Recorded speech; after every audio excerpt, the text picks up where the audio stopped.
An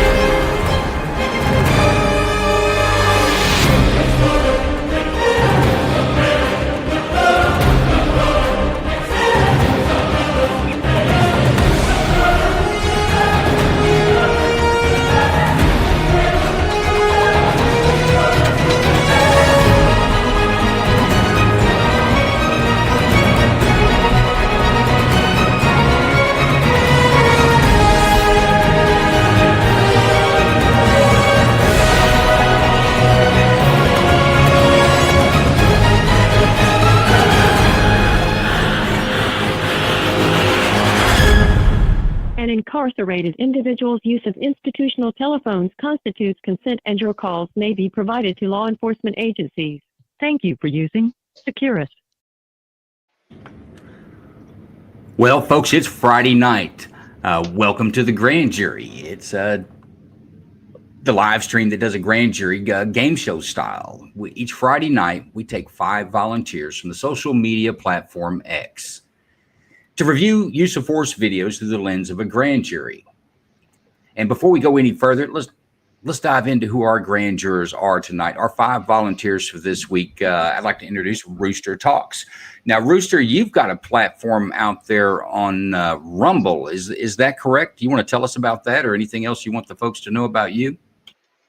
I am indeed the host of my own show, Rooster Talks, on Rumble. The channel is Rooster Talks. I'm streaming live right now. I started my channel back shortly after Easter of last year, when they decided to have Trans Visibility Day on Easter. And I said enough was enough.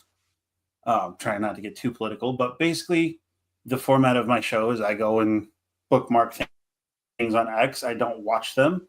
I just read the post about the video, and then I watch it live and react to it and make fun of whoever's in the video. The last couple of days have been a little bit different given the events, but that's the basic premise of my show.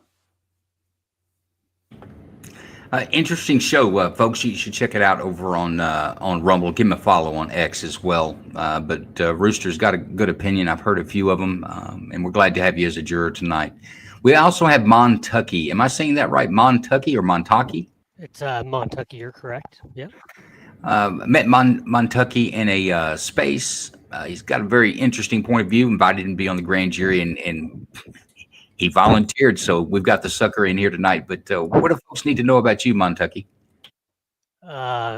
Just a father of 3 daughters, trying to raise them in this crazy, wild world, directing them in the footpaths of Jesus, and trying to live that out every day, and trying to figure out what we can do to make changes.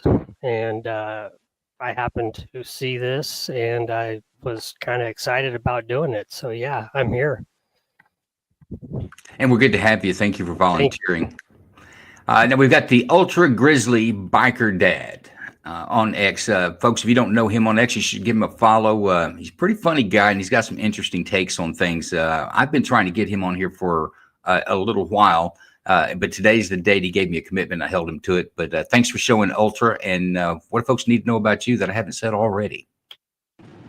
I'm just an aggressive, angry homosexual on a Harley who is becoming more and more anti-government. And wait, is this the grand jury or my AA meeting? Because shit. Well, this is different than your AA meeting. You can't drink there, but you can drink here.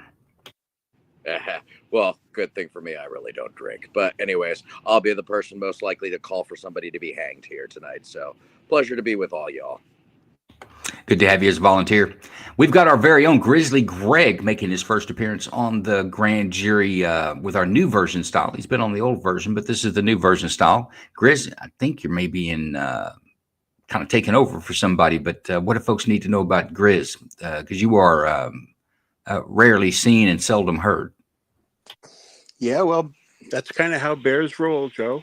Not a lot to know. I'm a U.S. Navy submarine veteran, father of a teenage boy, and that is been the greatest challenge. One of the greatest honors of my life, but also the greatest challenge. Teenagers are tough for sure. That's it, really. I try to lift people up, and I advocate for things that are meaningful to me, and that's it. That's all I got.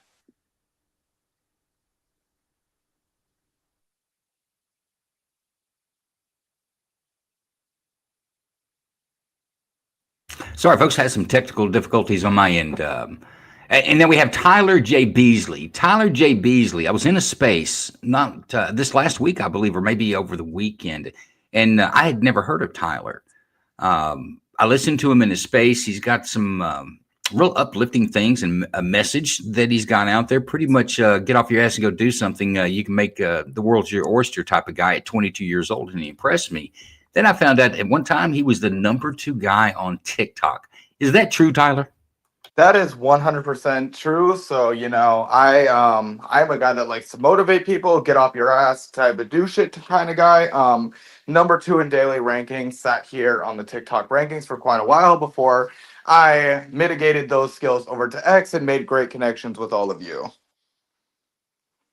We appreciate you being on the show tonight. Guys, we're going to have a great show tonight. Let's get through we got some rules to go through. I want to get through the rest of the introductions and get onto the cases because we've got 6, and if we play our cards right, we might be able to see all 6 here tonight. But just like any good court, you're going to have a court clerk, and tonight that's Big Ron. He's a retired Navy veteran. Spent a lot of time on the aircraft carrier runways or decks, I guess. I don't know what Navy guys call that floating airport that he worked in for over 20 years. But that's Big Ron. Tell the folks about yourself, Ron.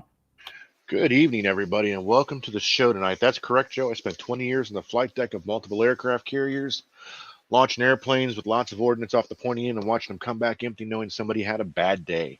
And that's always a good day for me. Loved it, missed it, and you got to embrace the suck.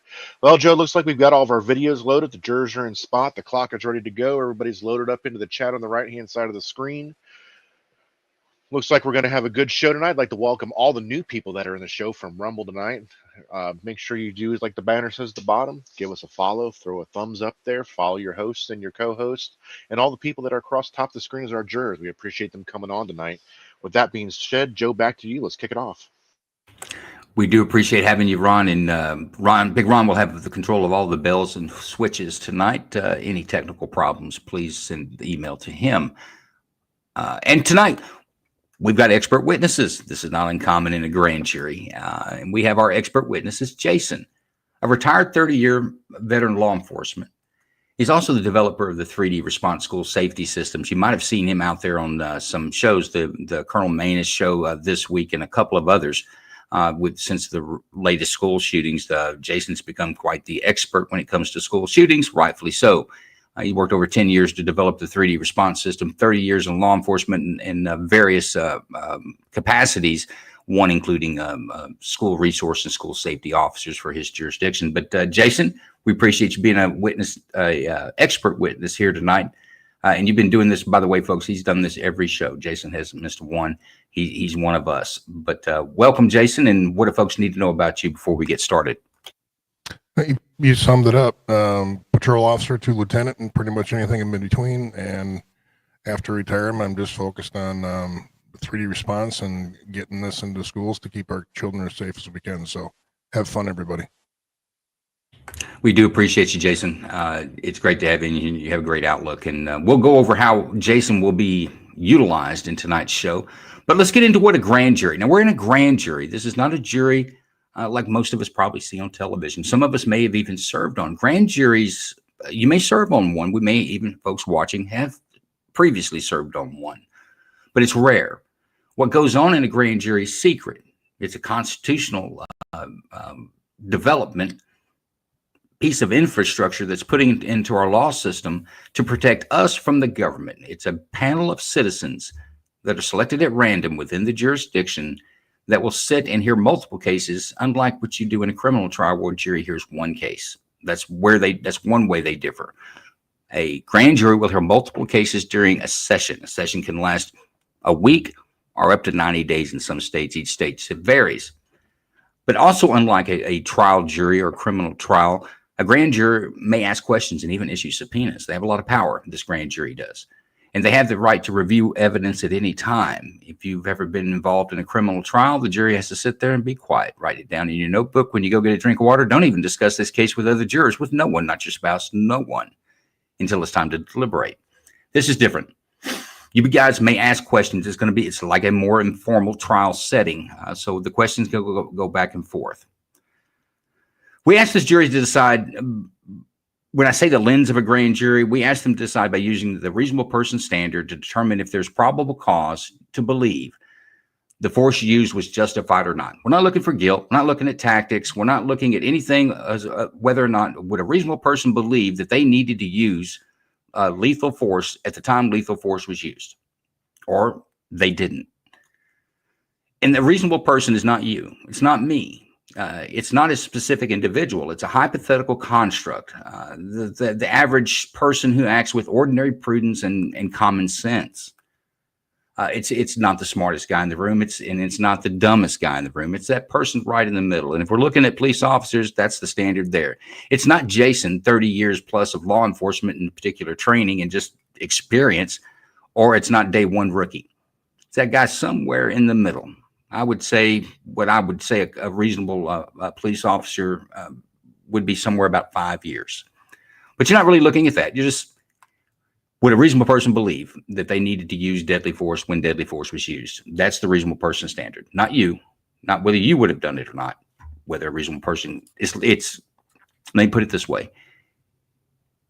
It's understandable that a reasonable person would believe that, if that makes sense. Like I can see it's kind of like when you have a conversation, somebody tells you something, you're like, yeah, I can see why you thought that.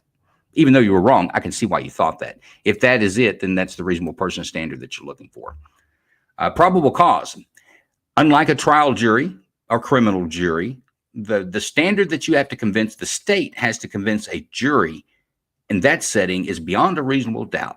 That means when you lay your head upon your pillow at night, you will sleep sound, knowing that there's no doubt in your mind that the decision, up or down, was the right one.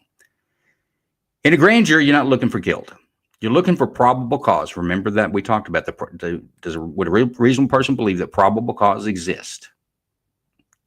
And what probable cause means is more likely than not, a crime has occurred, and more likely than not, the accused is responsible. You're not saying that he's guilty. You're not saying even a crime has occurred. You're saying that there's enough evidence. The state has brought before you enough evidence to believe that something is amiss and the dude's name on the paper is related to that amiss. Something's up and you will refer it to trial. But this is important. We shouldn't take this lightly as citizens. This is the mechanism that prevents the state from putting the boot upon your neck as a citizen. Now, we can talk about cases that we like prosecutions, but I know we could all talk about cases where we didn't like the prosecution. Either way, it has to get through a grand jury, and the state needs to bring the evidence there forth. A jury should objectively review only the evidence presented, and that's here tonight. I'd like for you not to put aside any contacts you've had with law enforcement, any preconceived notions you have about people of any other particular group that may be involved in some of these videos.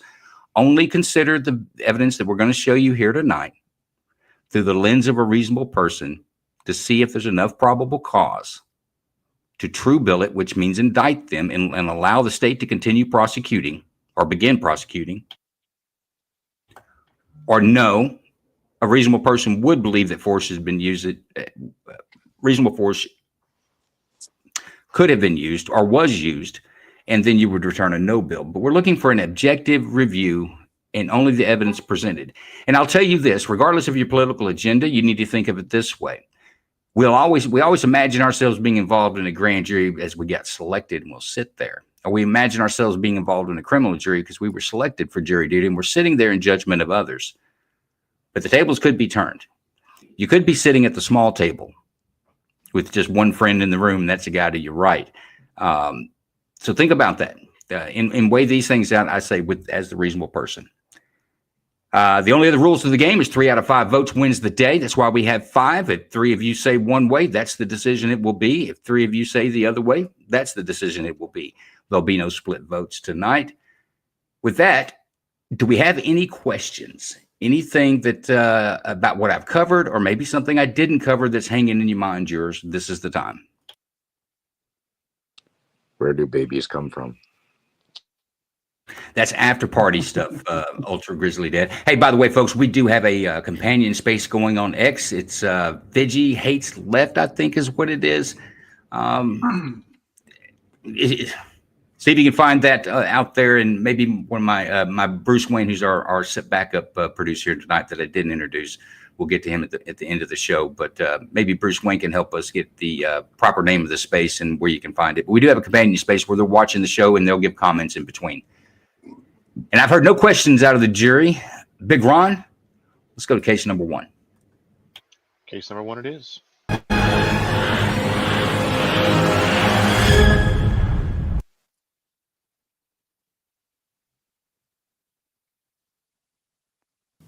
A word of caution. What you are about to see may be disturbing and difficult to watch. Strong language will be used. Viewer discretion is advised.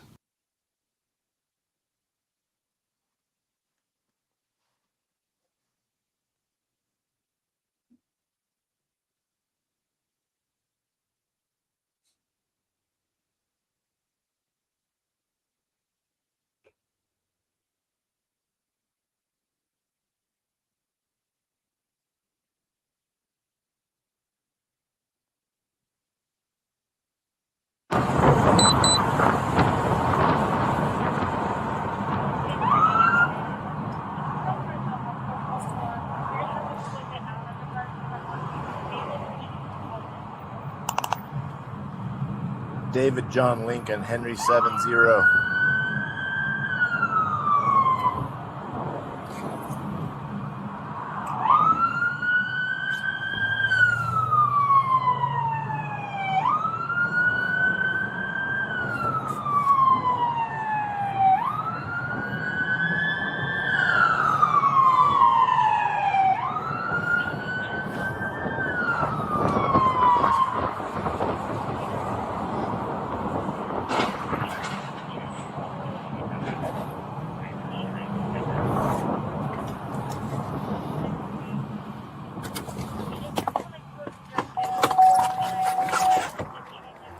Stay in the car. Don't move. Don't move. Motor 45. I've got a crash. 6th, just east of 225. Get a couple cars here now. Stay in the. Give me your hands. Show me your hands. Get your hands up, dude. Don't shoot me. Get your hands up right now. Get your hands up. Yeah.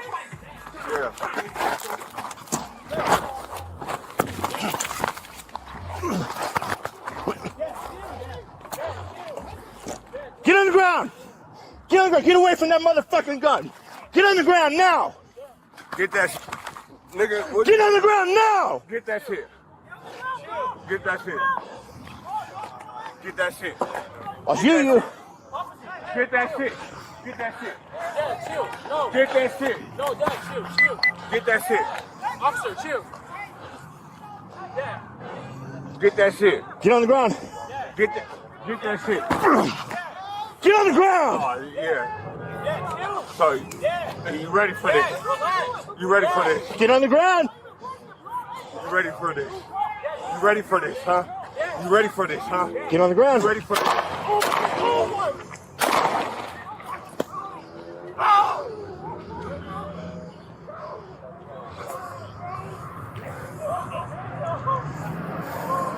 Shots fired. Motor 45, shots fired. Give me some cars. Cruiser. Amulet's hot.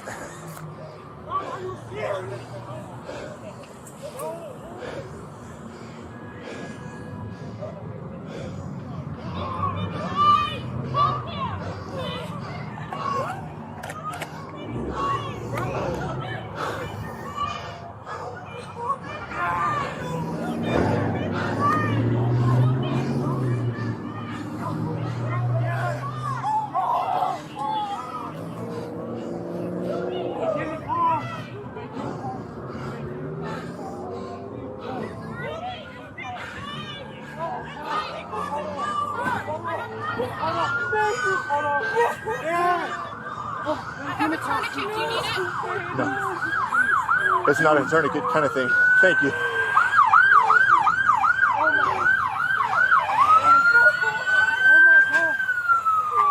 Stay there. Hey, hey!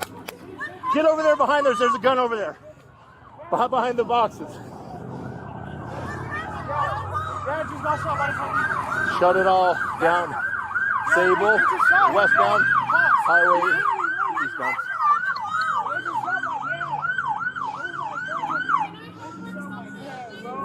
What? They just shot my dad. He didn't have no gun. Did you find that gun? He threw the gun. I got your rate right here, bro. You got it? Okay. Thank you.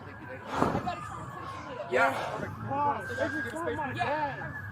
The suspect has since been identified by the Arapahoe County Coroner's Office as 37-year-old Rajon Belt Stubblefield. The officer involved in the shooting was placed on paid administrative leave immediately following the incident in accordance with agency policy, where he remains today.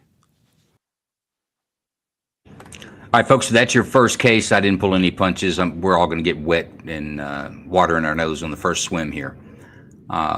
It initialized as a traffic stop. You'll see in the video that he's running radar. He clocks the person evidently going over the speed limit, initiates a traffic stop, and that turns into a pursuit. Pursuit turns into an accident. Then it turns into a standoff with a gun. He throws the gun down, but then he continues to assault the officer or continue to be aggressive is what I'm trying to say. But really, he was on the stalking. He was closing distance. And the officer was actually giving ground to him to the point that he was backed into the middle of the street. Then he took the shots. And the reason the tourniquet wasn't going to work is that he had wounds that what we would say are not consistent with life. So he was he died on the scene, and there was a firearm recovered. He had tossed it. It's kind of hard to see in the video. You can see it when he makes the pass from the from the driver's side door towards the curb. That he drops it pretty quick, and it was just before the officer made the first contact with him, trying to knock him down. Any questions that we have on this case, or any parts of the video that we'd like to see again? I would like to see again to where the officer, like right before the officer shoots him, like I want to say there that he did not use like any sort of, he pulled out his non-lethal force and then he switched back to lethal force. So I want to look at that part again.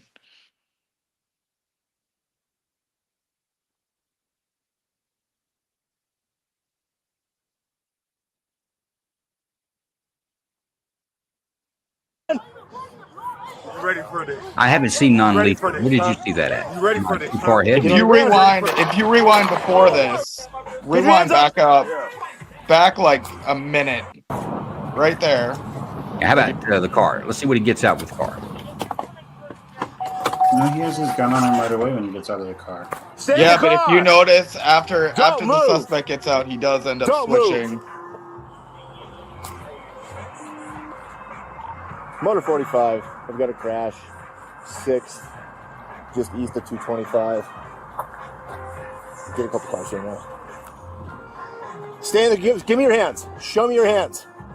Get your hands up, dude. Don't shoot me. Get your hands up right now. Get your hands up. Yeah.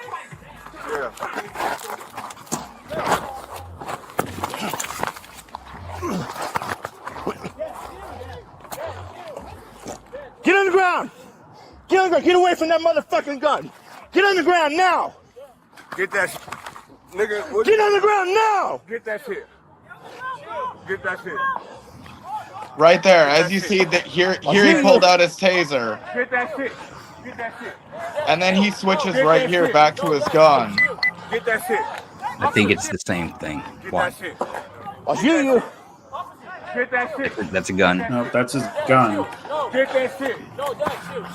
Get that shit. I think he's working radio, trying to figure out really what to do. This dude keeps coming on. He comes back with the gun. Get that shit. He was never armed with less than. Get that shit. Yeah, I think he has the gun in his hands all the time there. So Yeah, that's why I'm you ready asked for to see this? this part again because I You thought ready he for was this? switched, Get but on I the was not ground. sure. You ready for this? You ready for this, huh? You ready for this, huh? Get on the ground. You ready for this?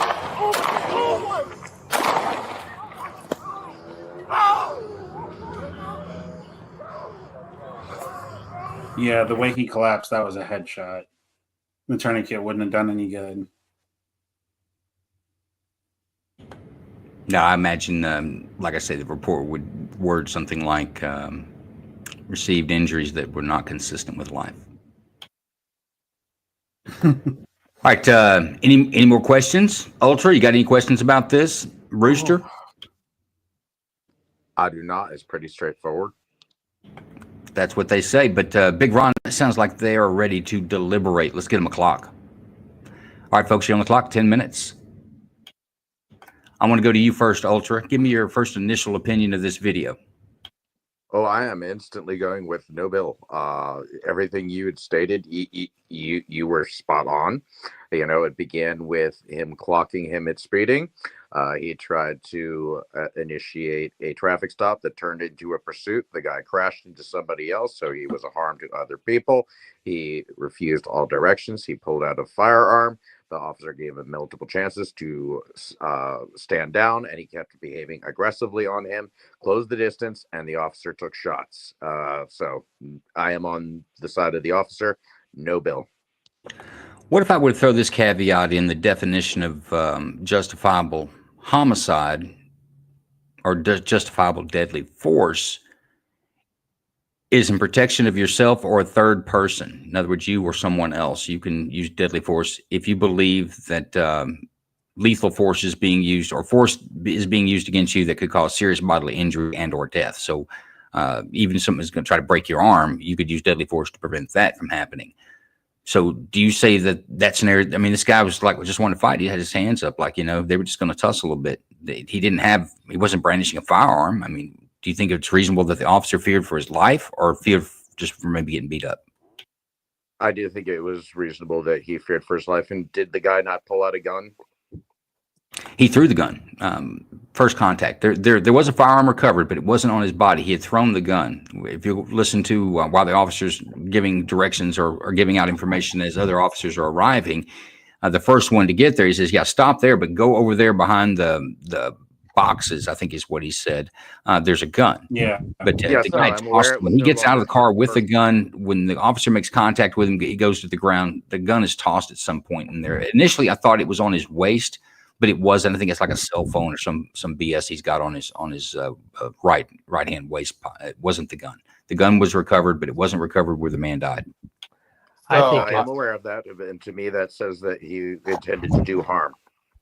Okay, so do you mind if I give my verdict next because I'm ready? Well, if you just can't hold it, brother, let's go. No, I cannot hold it, brother. I'm returning a true bill right here. I'm going to tell you why. The suspect was not armed when the officer shot him, and at no point in that video did the officer attempt to use any non-lethal force to bring the suspect to the ground. He immediately went with lethal force. Absolutely. And that's just something I cannot support, so I have to return a true bill in this instance. I'm going to do the same. Well, you said that's something you cannot support. So do you think that's a reasonable person or that's just your personal conviction? I think that's what's reasonable in this case because LEOs are not trained to just unalive people that are not armed. So, again, I would have to return a true bill here because at no point did the officer follow the protocol on use of non-lethal force before he immediately went lethal. Is that a protocol? That is standard. Is it no? But is it a legal obligation? And I'm asking this: do you believe that it's a legal obligation before when you use deadly force, they attempted to de-escalate or use something less than lethal to see if it might work? So the only thing a legal obligation, that a standard that you would have to meet before you would be considered justifiable homicide. I would think so. Yeah, I would think so also, and that's why I said that in this instance, I would have to return a true bill. Okay, I'm going to do just like I did with Ultra. So if I were to tell you that if a reasonable person would believe that there was a threat of serious bodily injury and or death to their person, then they may use deadly force in defense of that threat. Now, the threat doesn't necessarily have to be real. Just would a reasonable person believe it, all the way up into the point the trigger pull. Now, if there's something that happens after the trigger pull, some information that's available after the trigger pull, you can't hold that person responsible because obviously you can't take a bullet back. So up to the point of he squeezes the trigger, you're trying to weigh, would a reasonable person believe that there was a reasonable fear? Is it reasonable to believe the officer feared reasonable death or reasonable, threat of serious bodily injury and or death for him or a third person? That's the standard. It's not what you guys are actually saying. Like, I think they're trained this. You don't know what officers are trained, and we don't want our jurors to come in and be experts. We want our jurors to be folks off the street and apply the law with the standards that I asked, the reasonable person, the law, which is when reasonable force can be used, and probable cause. And I'm not kicking you back on your decision. I'm saying add that into your equation, and we'll come back. I want to go to Rooster. Rooster, what do you think about this? It's a hard one, but I am going to have to go no bill because of the definition of, or because of what you said, the reaction to, or the definition of justifiable homicide. That's the word I was looking for. There was risk of serious bodily injury. The guy was pretty big. He had already tried to take him down to the ground once, and the guy kept closing the distance, was not listening to directions, and he was looking for a fight, and like someone said, he brought a fist to a gunfight. I'm going to say no bill. Okay, no bill by Rooster. Grizz, where are you at on this? I say it's no bill, Joe. I think, so the notion that he could have used non-lethal force is probably legitimate, but it's also entirely reasonable to say that the officer might have considered it, and the guy wasn't acting like he was normal. He could have been on something. He certainly wasn't using good judgment. So maybe if you hit him with a taser, it doesn't work, and then what, right? Then he's at point blank range and you're in a scuffle. So I don't think it's unreasonable. The officer asked him, gave him commands to go to the ground. He was given ground. He pushed the guy away and he kept coming. I don't think I think he's well within his rights to let him have it. Okay. Montaki, you've kind of talked a little bit on it, but you want to give an overall assessment? Sure. I think once the suspect threw his gun, at that point, the cop should have he had plenty of time to pull out his taser, put lethal force away, and then he had plenty of time and space between the suspect, even though he was coming out,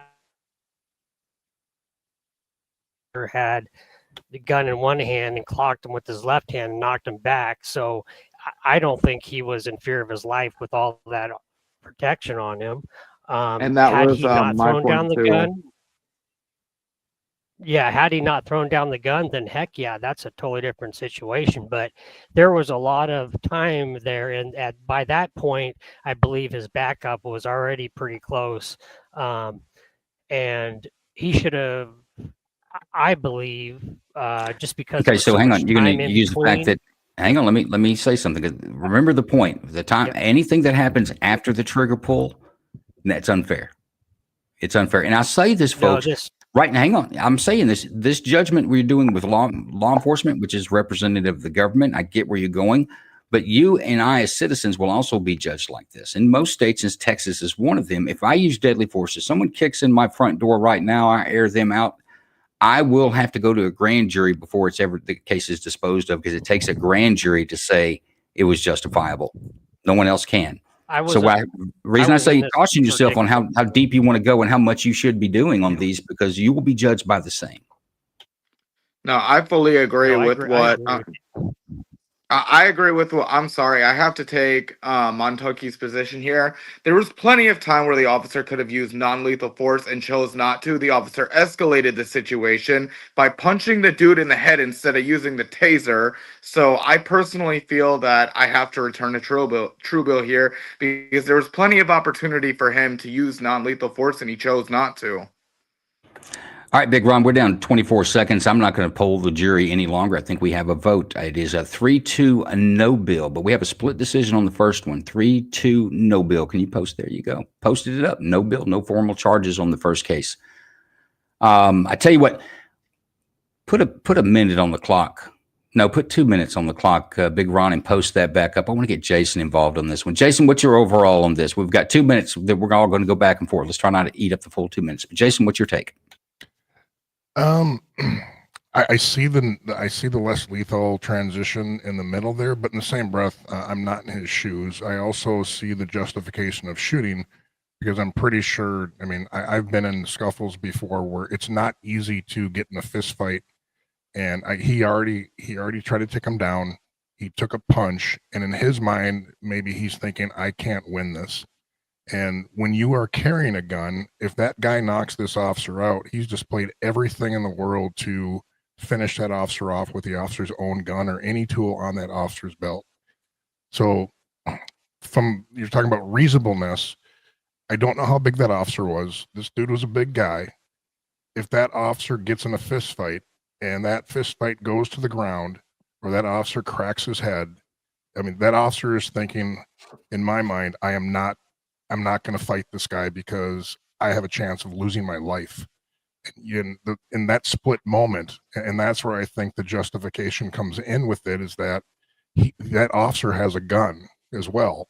And I see the point of less lethal, and just so you guys know, I've used a taser many times. They don't work all the time. I'm not a big fan of tasers, but it started lethal.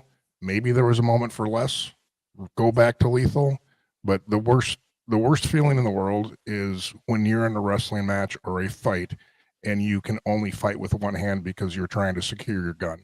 So that's where I put the reasonableness in there. I was wondering when somebody was going to say that.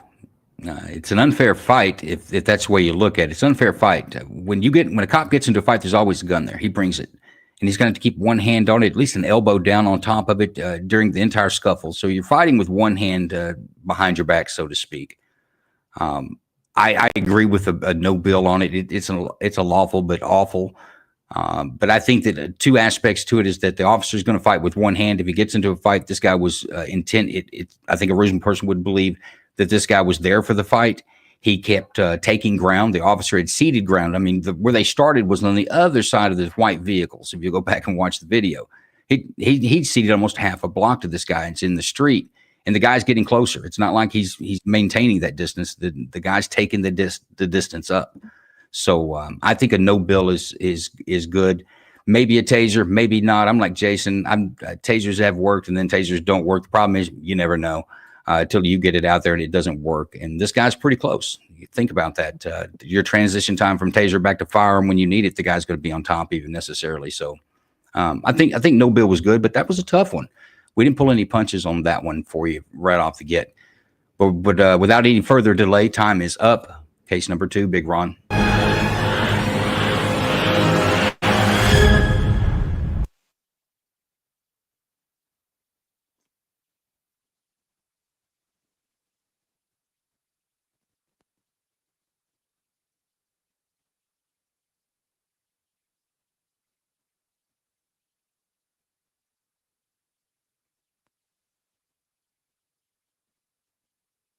Bay County 911, what's the address of the emergency? Weber Road, Weber and 231, South Florida. Okay, what's going on over there? There's a guy in a red maroonish long sleeve shirt and black pants with a chain that is walking with a rifle. Not sure of the exact gun. not even sure if it's BB, but I know a car went to turn off Weber just a second ago, and he took the gun off and pointed it at the car as the car was turning.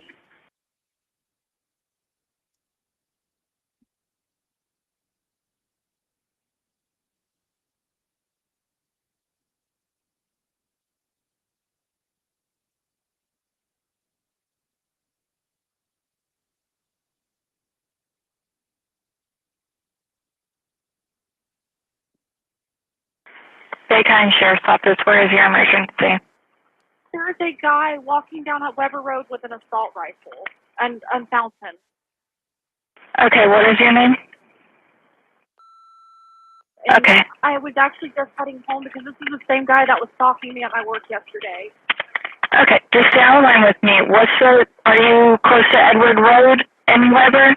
Yeah, I just kept driving. He waved at me and smiled, and I didn't turn down Edward. I just kept going straight. Mr. Smith. How do you know my name? I didn't give you my name. I know you didn't. reached for your gun. It don't work. Mr. Smith. I'm not reaching for mine. I know Reach you're not. for yours. Mr. Smith. Reach for your gun. Grab that by the strap and put it down, please. Camera on? I don't see no red It's light. on. Sure. Mr. Smith, do you know where you're at? Yeah. Where you at? Bay County. I'm on Edith. No, is this Edith Heights? Nope. It is not. This is Carolina. Subdivision. Okay. Can I take that off of you? Huh? Can I take that by the strap and get it off of you? You worried about it? You got a gun. You got two of them. I know. You got two Why as you well. want mine? So why you want this one? Mr. Smith. Hey, I'm telling you, you touched me, bro. I Mr. talked about Smith. this shit. Hey, one more. Hey, Grab it. Don't you touch it. No. No fear, Bay, I man. got one at gunpoint. No fear. Put it down. Put it down. Bay, shots fired. Drop the gun. Drop it.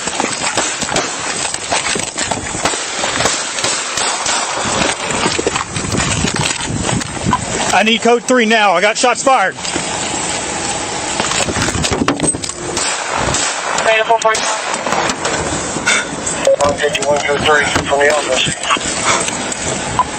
Bay, shots fired. One subject down.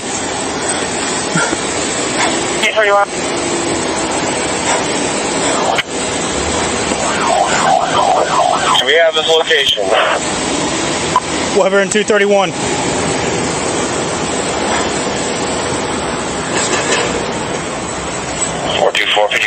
Back up, back up. 471 Center. 25A, copy. Weber and 231. That's different. Okay, 470 route code 3 from Penny and 231. 40's en route. 6-8 Bay, if we haven't already, fire and EMS around to. Mr. Smith. All right, folks, there's your second case. You heard the 911 calls of people reporting a man walking with a firearm down the road. They wanted law enforcement contact. They were scared. Law enforcement makes contact, and you saw the interaction after that. Are there any portions of this video we want to see or hear again? Really quickly, Big Wrong, you got to swap me and Jason because I'm on the witness stand for whatever reason. We got you, Tyler. There's a little glitch sometimes when we transfer back and forth. Give them a chance; they'll get to you. Any questions about the video or the case? This is open and shot for me. No bill. There is no hold up. Don't give me your vote yet, my friend. You're not. When I turn you to deliberations, we'll do that. You don't want to see any portions of this again? Hear anything that was said? I'd like to see the part right before the shots, please. So the contact on the side of the road. Yes, sir. Mr. Smith. How do you know my name? I didn't give you my name. I know you didn't. reached for your gun. It don't work. Mr. Smith. I'm not reaching for mine. I know Reach you're not. for yours. Mr. Smith. Reach for your gun. Grab that by the strap and put it down, please. Camera on? I don't see no red It's light. on. Sure. Mr. Smith, do you know where you're at? Yeah. Where you at? Bay County. I'm on Edith. No, is this Edith Heights? Nope. It is not. This is Carolina. Subdivision. Okay. Can I take that off of you? Huh? Can I take that by the strap and get it off it? You worried about it? You got a gun. You got two of them. I know, you got two Why as you well. want mine? So why you want this one? Mr. Smith. Hey, I'm telling you, you touched me, bro. I Mr. talked about Smith. this shit. Hey, one more. Hey, Grab it. Don't you touch it. Don't. No fear, Man, I man. got one at gunpoint. No fear. Put it down. Put it down. Bay, shots fired. Drop the gun. Drop it.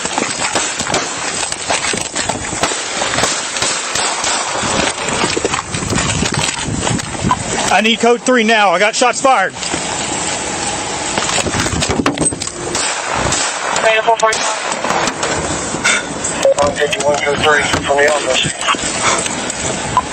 Bay, shots fired. One subject down.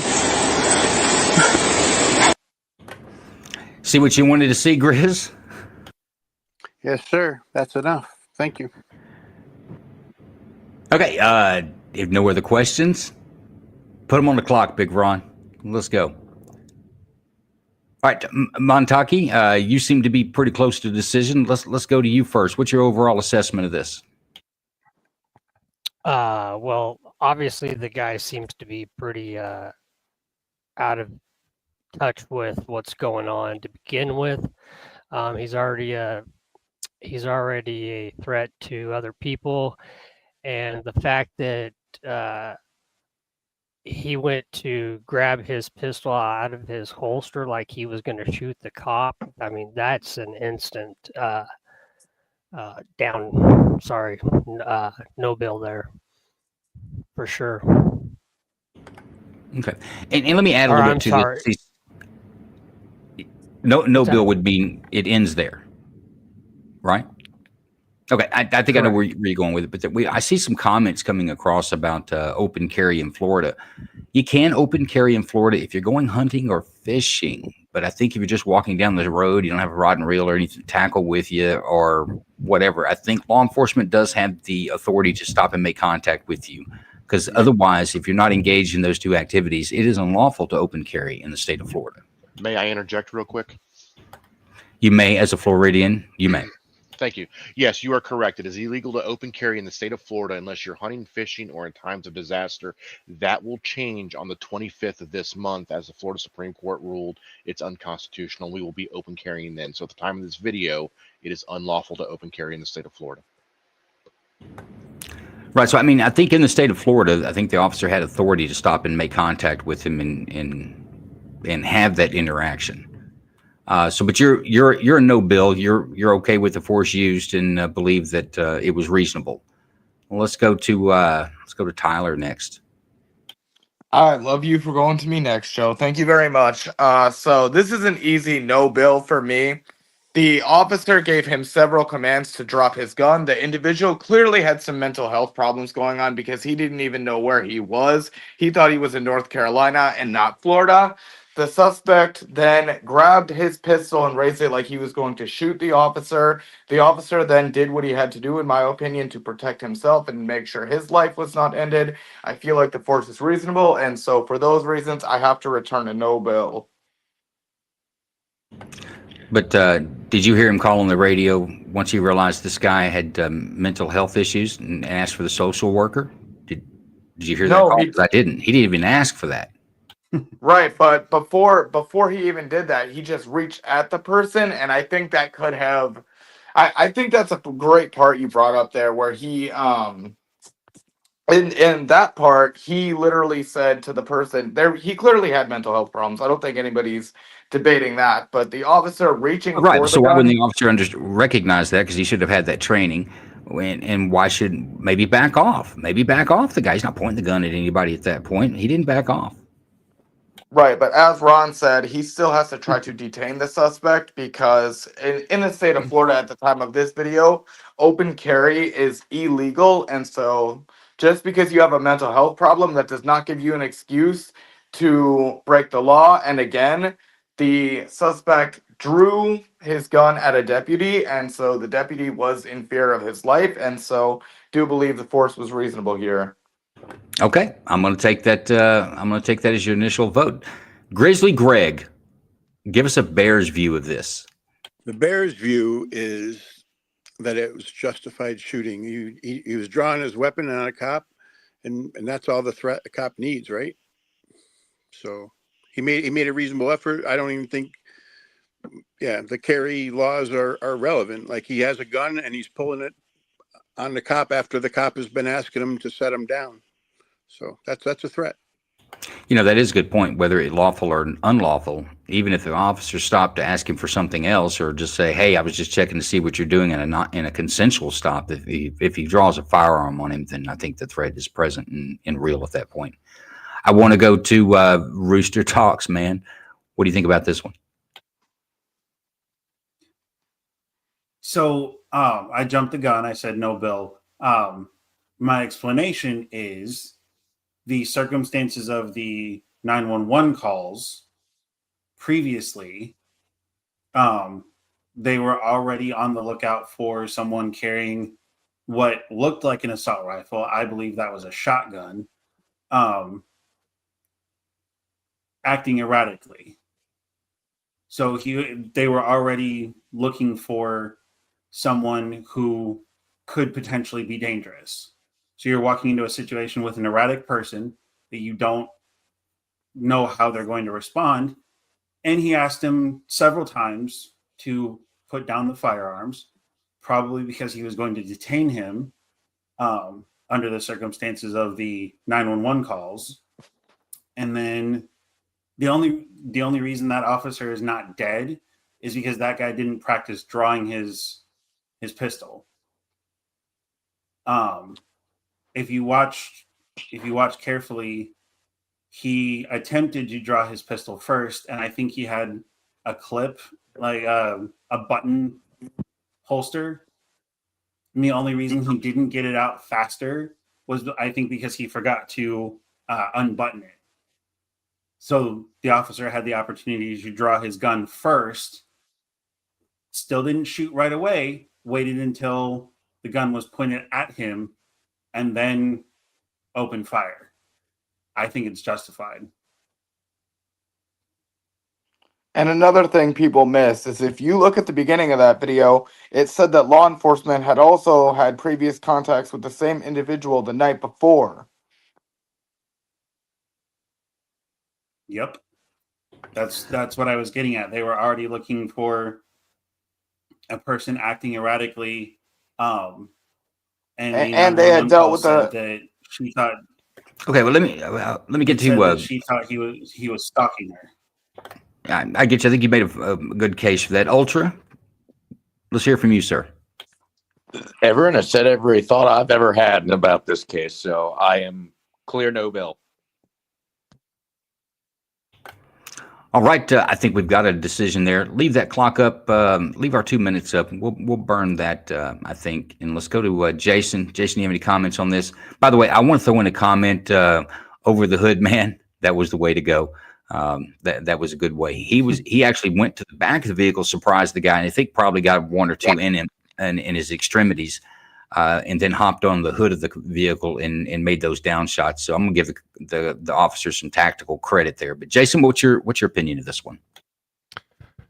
He should have shot sooner, actually. Pulling up on the gun and he can't get it out. He's making every attempt, and that button goes off, that cop's dead. I think the officer shot too late, actually. He did a good job. I actually thought when he was on the other side of the car, I might have hit the ground and shot under the car at him. But no, he did a good job. I would have shot sooner. The minute he reached for that gun, I don't care what the carry laws are. If you're carrying open carry, if you reach for that weapon after an officer has approached you and said, can you please put the gun on the ground, and you say no, and then you reach for it, you're already defying him. I would have shot sooner. Man,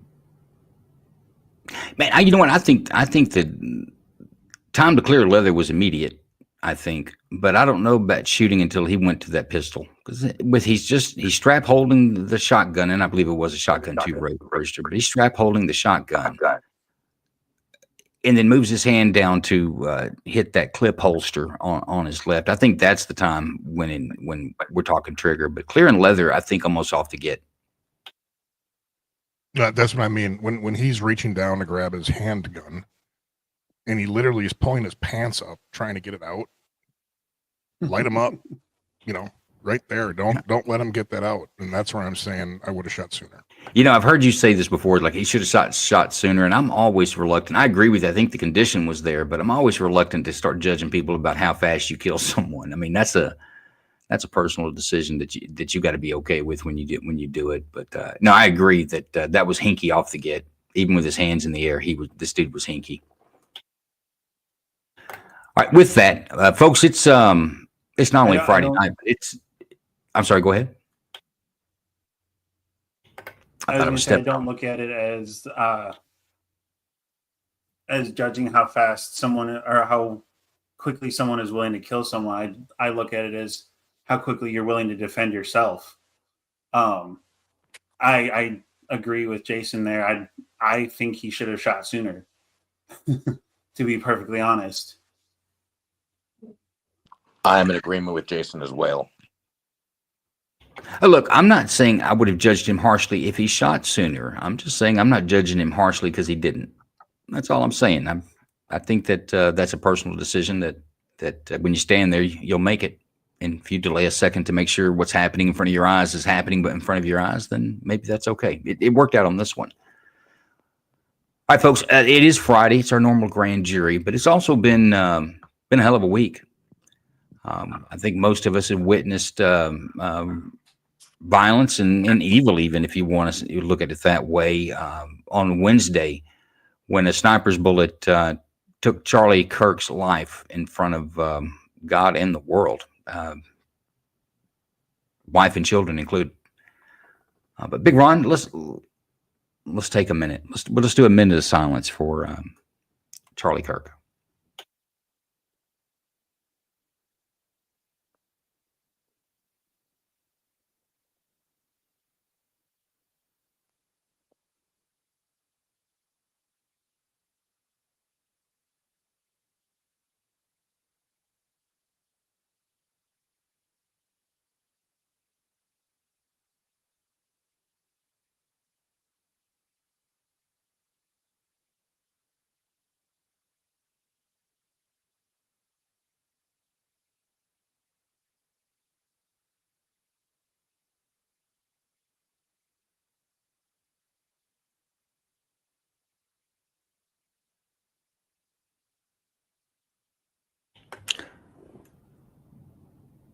It almost feels wrong to say, but I can't think of any other thing to say. The only thing I've got to give is thoughts and prayers to Charlie Kirk, his family, and those two small children. Let's take a look at Range Minded Podcast. Have you ever wondered to yourself, man, what time does the store close? Or where's the best cheeseburger near me? Well, I'm not going to answer those questions. That's what your damn phone is for. Use that. Instead, if you have stuff related, to the 2A world, I'm your man. My name's Steve. I run the Range Minded Podcast. On the podcast, we talk about all things Second Amendment, whether it be new guns or gear. Maybe we talk about some training. We'll dig into Washington and the shenanigans they get up to. Sometimes we talk about the Supreme Court and the crap that they're doing. It's always a good time, a little smorgasbord of the 2A, if you don't mind me using that narrative. Either way, you can find us whether on YouTube or Rumble, Range Minded Podcast. I'm also on all sorts of streaming services, wherever you listen to your podcast, Range Minded Podcast. You can jump on the website, rangemindedpodcast.com. Maybe stop by, buy a patch and some other things. There you can link to the social medias and all that other stuff. Hope to see you there. It's always a good time. Anyways, you guys have fun, stay safe, and always stay range minded. See you guys soon.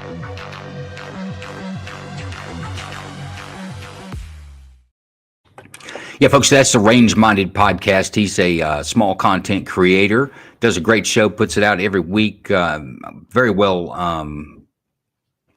put together and produced. In fact, he has been nominated this year for a Gundy for Best Micro Podcaster, I believe. In fact, you should probably go there and drop him a vote. Maybe you can actually pick that up. But give him a follow on X and every other platform. He's out there on Catch His Podcast, on anywhere you get your podcast.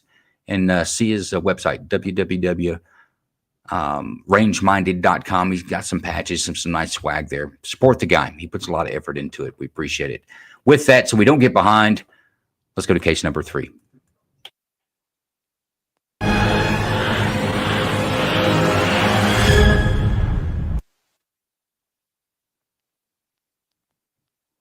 This video may contain strong language as well as graphic images, which could be disturbing to some people. Viewer discretion is advised. This incident began in the area of 19th Avenue and Northern Avenue when Phoenix police officers responded to a trespassing at a local restaurant. The caller told the 911 operator a man entered the restaurant after he was told to leave and threatened a customer.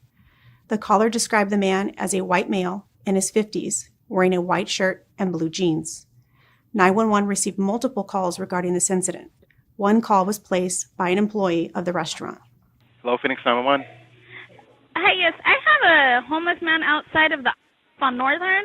He has a really large hatchet and a knife on him and a chisel. The second call was placed by a customer inside the restaurant. 911, what is your emergency? Yes, hi. I'm at the on 22nd Avenue Northern, and there's this guy that has a hatchet, and he keeps coming in the restaurant, and I'm a customer, and I think he's outside fighting himself. Has he been threatening anybody? I fear for my life. Hey, sit down. Drop the knife. You're gonna get hurt, dude.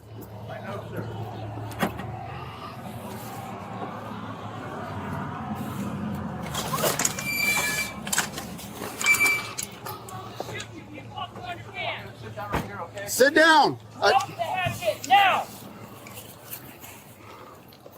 Drop it, dude. Hey, I don't want to hurt you. I will. You're under arrest.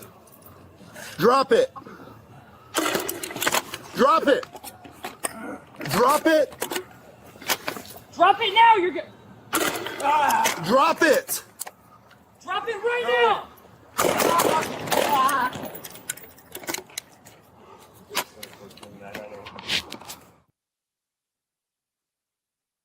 The second view doesn't have any audio throughout.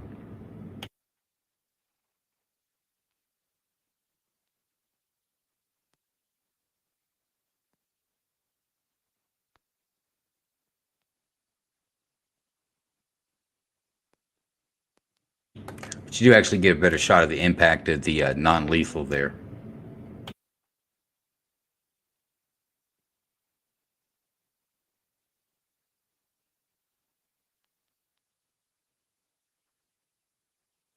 Officers rendered aid until the Phoenix Fire Department arrived on the scene and transported him to a nearby hospital where he later died. No one else was injured during this incident. These are photographs of the 3-bladed instruments located by investigators. All right, folks, that is your third case. You heard the 911 calls. People called and said that somebody was carrying a hatchet and a knife, and they feared for their life. Law enforcement arrives. We see the contact outside. They do a standoff approach. They don't go directly at him. They kind of call him out to say, come here, basically with your hands up. A felony stop is what it could be considered. He doesn't comply with that. He doesn't disarm himself as requested or as ordered. Non-lethal is applied. 2 rounds are applied. He, once again, very similar to our first case tonight, he closes the distance until lethal force is applied and ends his life.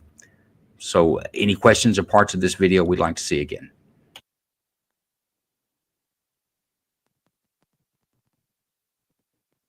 Okay.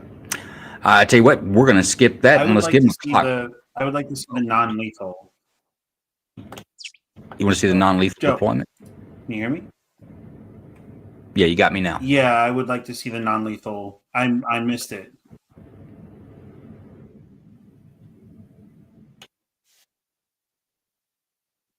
I fear for my life. Hey, sit down. Drop the knife. This body worn camera 1. This guy's getting non-lethal out right now, 40 or maybe 37 millimeter. But either way, the lethal, non-lethal launcher, he's getting out right now. Sit down. Okay, I wasn't sure.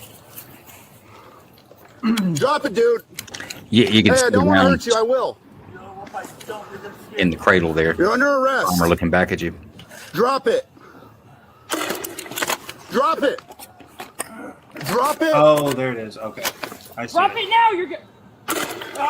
Drop it. Drop it right now.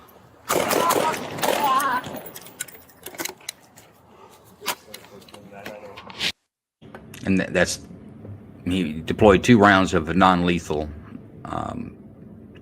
Had contact both rounds and some effect both rounds, but not a deterring effect. You had a reaction, but no effect. Okay, big round. Let's put them on the clock. 10 minutes, folks. Grizz, I'm coming to you first. What's your overall impression of this? You know, it's a little bit hard to interpret distance, but it's not entirely relevant. I mean, the guy wasn't listening to the officer's orders. He wasn't deterred by the non-lethal force. So, I mean, you could make the argument that he was far enough away and that there's 2 officers there, so there wasn't an immediate threat. But at what point would there have been? Like within a very short period of a couple seconds, clearly it was going to be a threat. So I'm okay with it. I say no, Bill. Okay. Ultra, what do you think, sir? I am in agreement. No, Bill. One thing I wanted to comment on about this and on the first case is people can close distance extraordinarily fast. You can cover yards in about a second. Now also one thing is hatchets, knives, and things like that. They're very hard to disarm because they're bladed. If somebody trying to disarm an armed person grabs it wrong, they're now cut, and those wounds can be extraordinarily catastrophic. In some regards, they can actually be worse than a gunshot. So I am going to say that the officers gave him plenty of options, and when he kept advancing, they made the right choice. No bill. Pretty solid and laid some foundation there. Rooster, what do you think, sir? I'm going no, Bill. And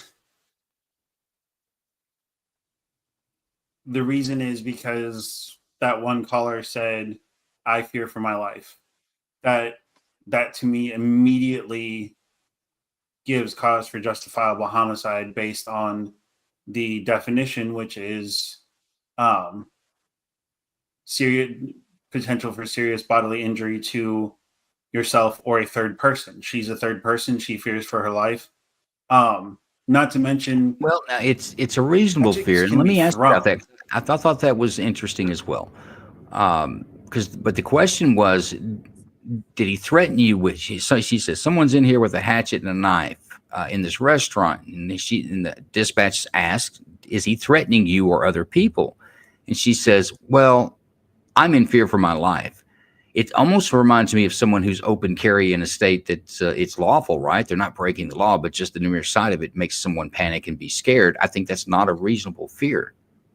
So and do we know that? How do you weigh that? Do you think that the ladies, when she said, I fear for my life, do you think that was genuine and that a reasonable person with the same set of circumstances would have been the same way? And I'm just going to throw in here, do we know that woman was reasonable? I mean, because we're talking about if you do like landscaping work, I mean, there's a lot of situations you might have to chisel in a hatchet in your possession going into a restaurant to get something to eat. So here's what I'm going to say, because I'm ready to give my verdict too. I'm going to say no bill, but for different reasons. My reasons for no bill is because the officer literally told him, if you don't drop it, you're going to get hurt. And he said, "I know."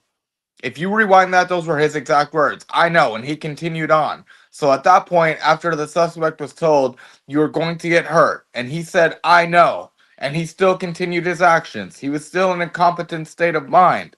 The officer had every right to use force. Who was in a competent state of mind? The suspect. How do you judge that? Just by his tone of voice and his actions throughout. He doesn't seem like a person with mental disabilities. The officer literally told him, "Stop or you're going to get hurt." And he said, "I know, I don't care," and continued on with his actions. Okay, so he's saying that he presented some evidence to you of maybe suicide by cop, that he was going to force a shooting no matter what.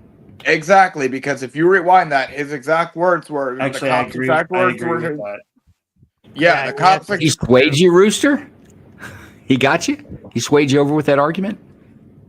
Because Tyler's been working all night trying to sway you guys to his side. I said no, Bill. No, I said no, I Bill, agree. from the I agree beginning. with Dave. But if you listen, the police officer said sit down. He said no. The police officer said drop the hatchet. He said no. The police officer said you're going to get hurt, and he said I know.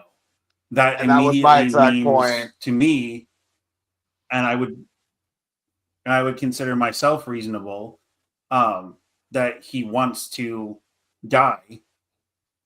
Unfortunately, they granted his wish. 100%. I agree with that, and that was my whole point. No, Bill. Okay, let's go to Montaki. I'm going to agree with the no bill. He clearly stated that he doesn't care if he gets hurt. He answered that officer extremely quickly. And then after being shot with two 40 millimeter projectiles and it not even affecting him. And it was hard to see if he was starting to charge, but I'm assuming he was going to. But that first body camera, I didn't see if he was starting to run at that point. But like somebody said earlier, you're closing that distance too quickly at that point, and he's got weapons in both hands, and you're just not going to be able to get them out of his hands that quickly unless you shoot him. So I am going to have to agree with the no bill. Well, I'm just trying to figure out. Earlier, we were talking about de-escalation, but on these other cases, you guys don't see not seem to be weighing that in there the same. Are you just not seeing? I mean, he tried to de-escalate it, Joe. Time on Joe. All right, hang on, let's stop for a second, guys. We talk over each other. People listening aren't. They're just getting a jumbo mess. So let me go to you first, Tyler. We talked about de-escalation in the first case. Did you just see it that de-escalation was a variable in the first case, and you don't see it in a variable in the last two cases? So in the first case, I still return to Truebill because I see no de-escalation and there was opportunity for it. In the last case, there was no opportunity for de-escalation because he tried to do it and the suspect immediately shot at him. That's a different story. Now over here, you've seen him try to de-escalate. He said, drop it. And the suspect literally says, I don't care. That to me screams like you don't care what the consequences of your actions are. And I'm sorry, but if you're going to scream, I don't care to an officer who tells you you're going to get hurt if you don't drop it, Well, let me ask you wants this. to FAFO. Let me ask you this. What about the guy in the first video?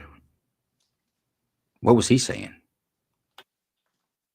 The only thing he was saying was, if I recall correctly, no, like, he didn't say stop. No, he didn't say stop. What the cop did was he punched him in the head, and the cop chased him. What was this? You told me what the suspect was saying in this last one. What was the suspect saying in the first one?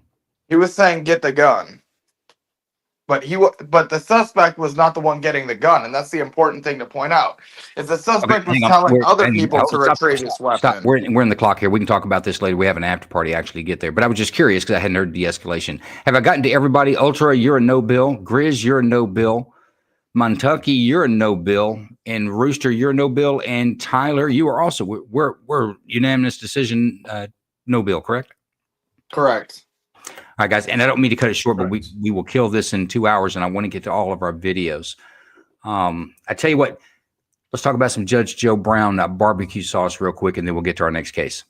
Introducing Judge Joe Brown's all-new barbecue sauce and seasoning. Justice in the form of flavor. With one taste of our premium blends of all-natural ingredients, herbs, and spices, you'll fall in love with meat all over again. Judge Joe Brown's all-natural barbecue sauce collection is made up of 2 zesty flavors, original and spicy. Law firms will take this as a retainer. What? It must be a law firm where they hungry as hell. Now you gonna help me with this parole I'm dealing with? Folks, Judge Joe Brown barbecue sauce. Big Wayne's actually bought some of that. I meant to do that last weekend. I need to make a note. I want to do it this weekend and get some ordered and try it out myself. But Judge Joe Brown's probably my biggest flex on grand jury. He was a guest prosecutor on a show about a month ago. You should go back and look at it. It's not hard to find. Big Judge Joe Brown Special Prosecutors on the title. But it was a great deal of honor and a lot of fun to have him on the show. But that's his barbecue sauce. Folks, support it. It's Judge Joe Brown or JJB or JBBQ.com. And you can also find it on Amazon. Let's get to case number 4.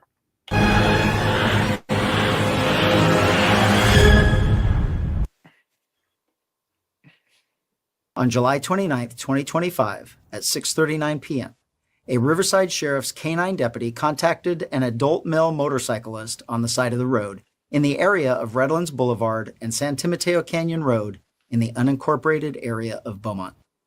As a warning, some viewers may find this video disturbing, and it is not suitable for children. We will now show you the body-worn camera video of the involved deputy. How you doing, Sheriff's Department? Okay. How you been? You all right? Yeah. Keep your hands out of your pockets, bro. Okay, sorry. You on parole or probation? No. You ever been arrested before? Yeah. Okay. Why are you sweating so bad? I put water on myself. Oh, you look like you're in a bad way. No. You're not on parole or probation right now? No. I see there's a heavy weight in your, stop real quick. There's a heavy weight in the front of your jacket right here. Uh-huh. Do you have a gun on you? No. You don't? No. Do you live here? No. What are you doing here? That's my friends. I just came right here. Okay. All right. You mind if I pat you down? No. Go ahead and turn around, put your hands behind your your back. Hold on. Okay, what do you want to hold on for? One second. Okay. What's all this about? Okay, I'm checking on you right now. You're sweaty. You're standing out in front of a motorcycle. Looks to be torn apart. Possibly. Hey, put your hands where I can see them. Turn around. Turn around. Okay, kick back, dude. Kick back. What's up, dude? Kick back. What's the problem, man? Hey, you're about to get bit by a police dog. I'm telling you right now, you're about to get bit by a police dog. Kick back. Go ahead and sit down. I got 100. He's going to be taken off onto this property. BMA, red jacket, black pants. He looks like he's reaching in his waistband. Can you roll me a couple units, 1111?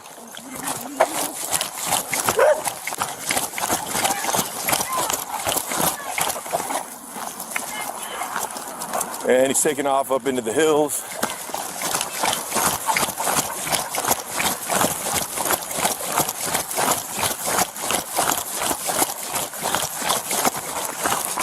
Just ditched something behind the house. You're about to get bit by a police dog. Get on the ground now. Let me see your hand. Let me see your hand. You're about to get... Hey. Drop what's in your hands. Drop what's in your hands.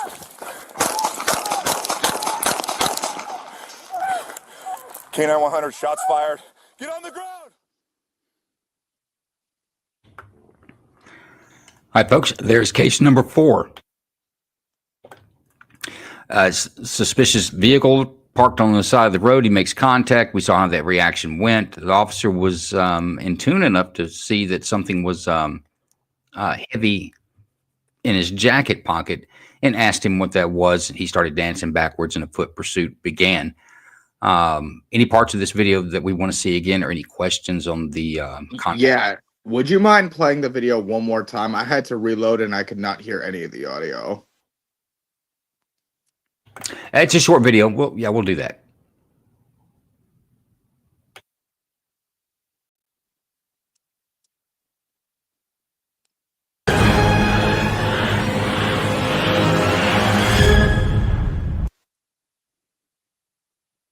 On July 29th, 2025, at 6:39 p.m., a Riverside Sheriff's K-9 deputy contacted an adult male motorcyclist on the side of the road in the area of Redlands Boulevard and San Timoteo Canyon Road in the unincorporated area of Beaumont.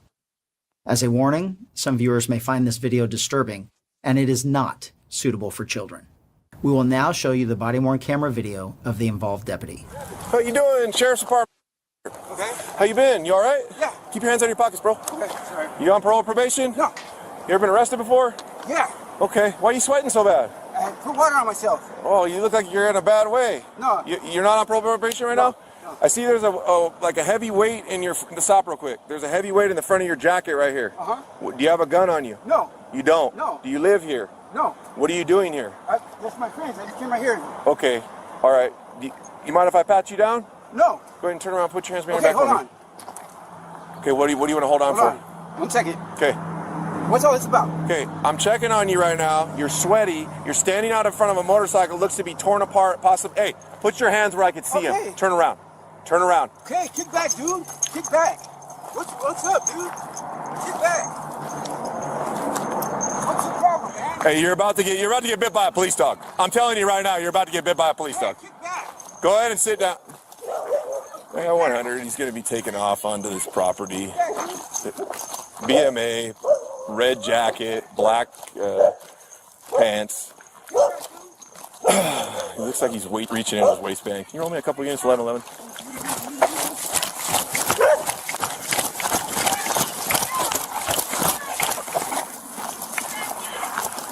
And he's taking off up into the hills.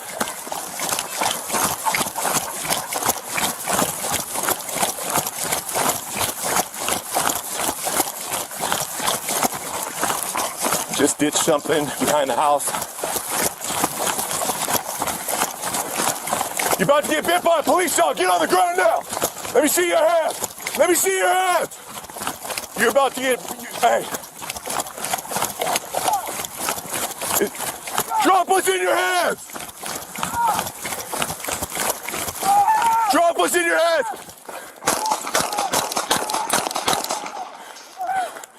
Can't I...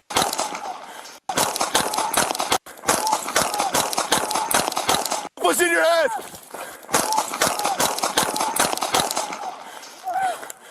K9 100, shots fired. Get on the ground. All right, did that help you out there, Tyler? Oh, absolutely. Okay. I went back and replayed the part where shots were fired. There's some movement with the suspect's body that's different than running. I don't know if he turned back towards the officer. Can't really tell what happens there, but something is significant at the time that the shots are fired with the suspect's body running. Any other questions about the stop?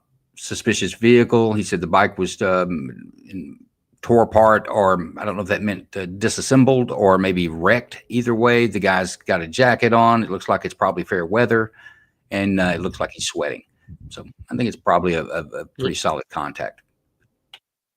I got a question. Go ahead with the question. Yeah, where was his dog? Was it still in the car, or was it along his side? Because the dog chased him. You could clearly see it in the video. The dog was already released and had bitten the person. Tyler, during the questioning phase, why don't you let me handle that part? Then during deliberations, that's when you guys go back and forth. He was a K9 unit. I don't know if his dog was not there. He didn't release his dog. You will see a lot of K9 handlers that will be reluctant to let their dog out when there's a lot of other dogs running around. If you notice in the video, there were a few dogs that were unrestrained running around. That's what I couldn't tell. To me, I didn't see any commands from him to release his dogs, but I did see. No, he was using it as a threat. The dog was not in play, and I don't know if the dog was not on duty that day. The dog was in a car. He didn't have a remote release, which I think that's usual.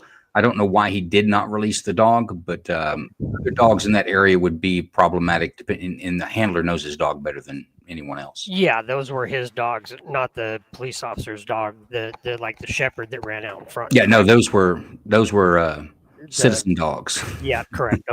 Okay, I figured. All right, Big Ron, let's give him a clock. All right, Mr. Rooster, I'm coming to you first this time, sir. What's your overall impression of this?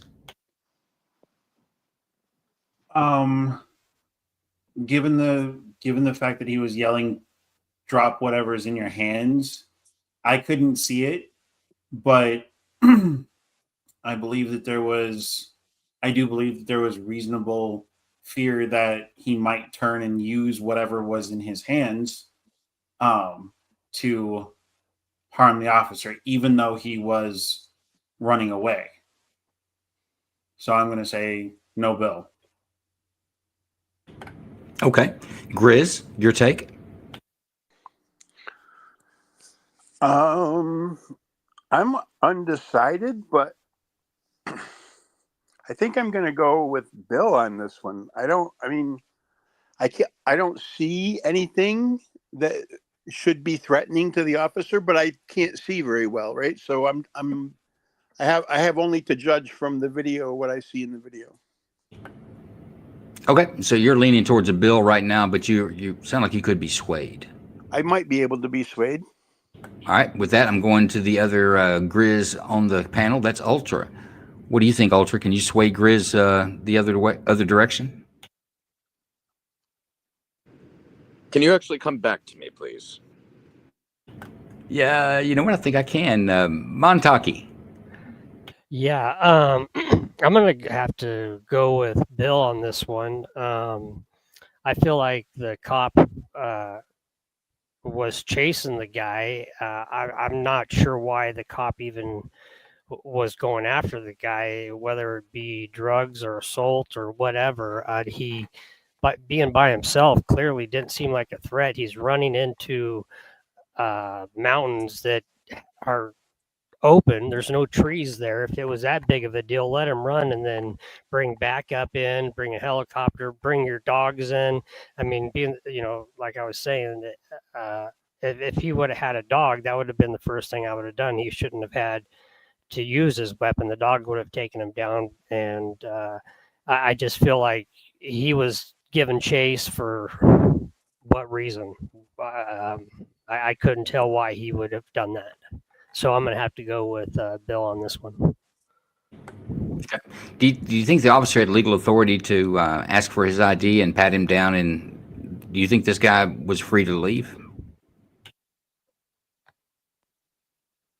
I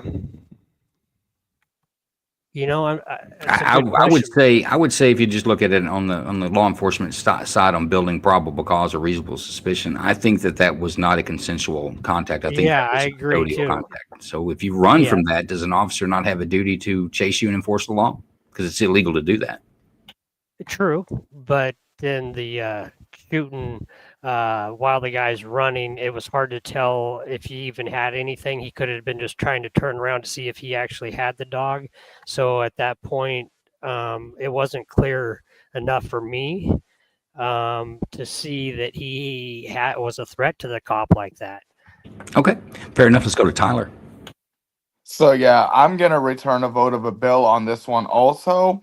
The guy literally ran away from the cop, and the cop threatened him with a dog falsely numerous times, trying to instill fear in the other person. So if anything, the other person had a right to fear from the cop. So yes, I personally believe that in this instance. Okay, hang on. I'm hearing a lot of personally believe, and I heard a lot of reasonable stuff there. But let's go to this. Is it unlawful for the officer to make a bluff or a threat to get someone to submit without using force? Is it lawful to do so? Yes. Is it right? No. So let's stick to the facts here, and the facts are that. The facts are. Sorry, go ahead. I'll help you out with what we're going to stick with. We're going to stick to the facts, and we're going to stick to the instructions that I gave you before: the reasonable person and the probable cause. And I'm not telling you which way to go on it or not. But when you say that, well, I didn't like it. That's not the reasonable person standard. It's not whether you like it or not. Is it legal? And I will tell you, and how many times do you think that works? Hey, stop, man. I'm going to put this dog on you. And somebody stops and gives up. He walks up, put handcuffs on. Nobody gets hurt. Nobody goes to the hospital. And the process works as it should because you used a bluff.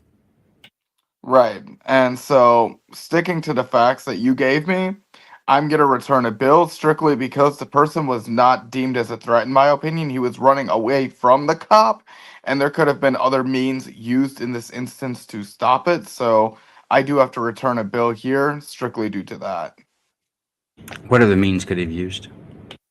He could have used a taser. He could have actually used a dog. He could have called in a helicopter. He could have called in backup. There's a lot of things he could have done other than chase that person by himself and then use force. I beg to differ on the taser. There was way too much distance. There was way too much distance between him and right, but who said he had to use a taser? Right, but who said he had to stop where he did? He could have went in closer. But the guy was still running, and he had something in his hand. You don't know what he had in his hand And it is perfectly possible for someone to shoot while they're running away from you. But why not He just believed let that there him was run a into threat nothing? on his life. Sorry. Right, but he didn't. There He was believed no there was a gun threat on his involved. life. There was no threat here, in You my don't know opinion. that. Well, once again, let's try not to talk over each other because it makes horrible audio. So what you're saying, Montaki, is that it could be reasonable that when he says, "Hey, drop what's in your hand, what's in your hand, drop what's in your hand," and I tell you, there's something on the video. It looks like his body turns back towards the officer, as you know, you would look over your shoulder or turn your body back towards somebody as you're running. It appears that the defendant does that. I think you ask yourself, is it reasonable to believe that officer thinks that's a gun in his hand? He initially thought so. What's that heavy in your pocket? Let me pat you down. Oh, hell no, I'm running now. I mean, maybe a reasonable person would believe that it could be a firearm in his pocket. I agree with that. My question too is, what did the officer said he threw something right at the cars in the house? Like right at that point, he said he threw something out.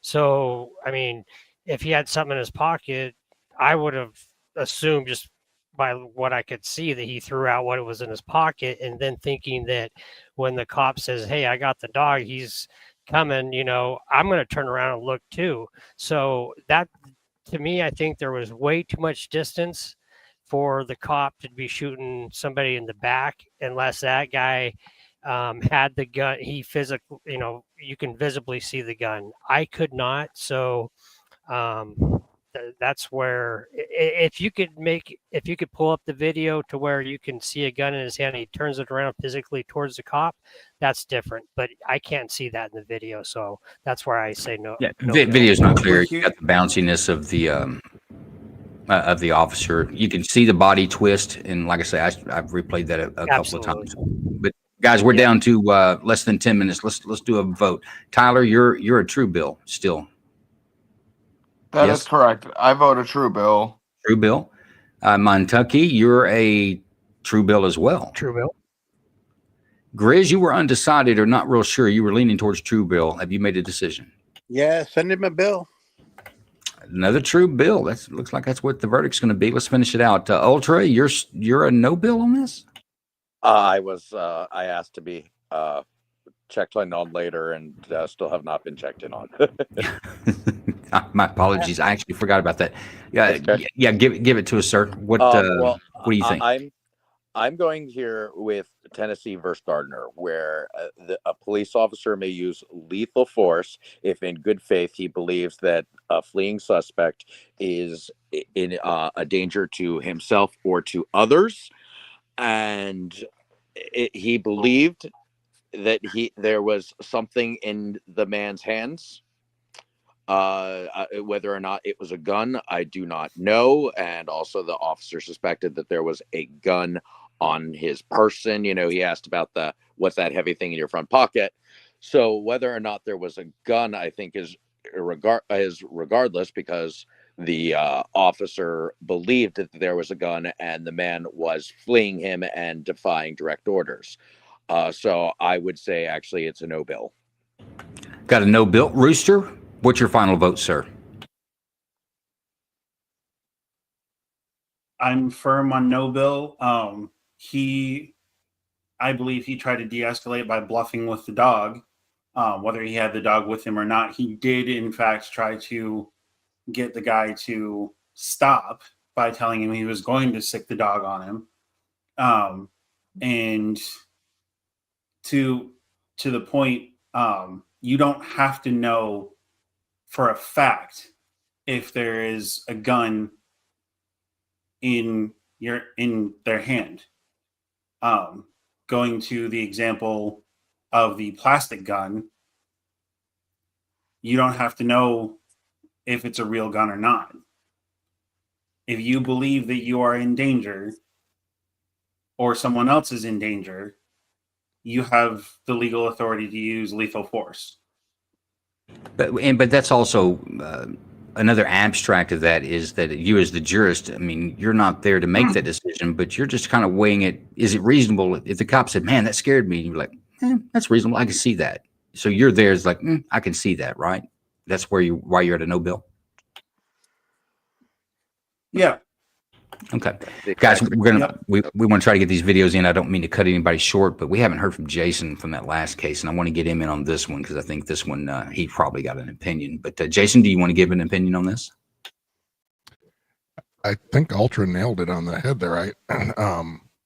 That officer who's chasing him, first and foremost, you can bluff the hell out of people all day long in an interrogation or on the street. Not even a canine officer, I've yelled, I didn't have a dog that I'm going to send the canine in, and it works. I've also seen cases where somebody had a cell phone in their hand, and the manner in which they pulled that object out of their possession to present it like a gun. Whatever that officer saw in his mind, he justified that was a weapon, and at that moment, and none of us are in his shoes. It's one thing to watch the video. It's another thing to live the video. So I don't know what he felt at that time, and that would be up to him to explain. But from what I saw, this was a senior officer, in my opinion.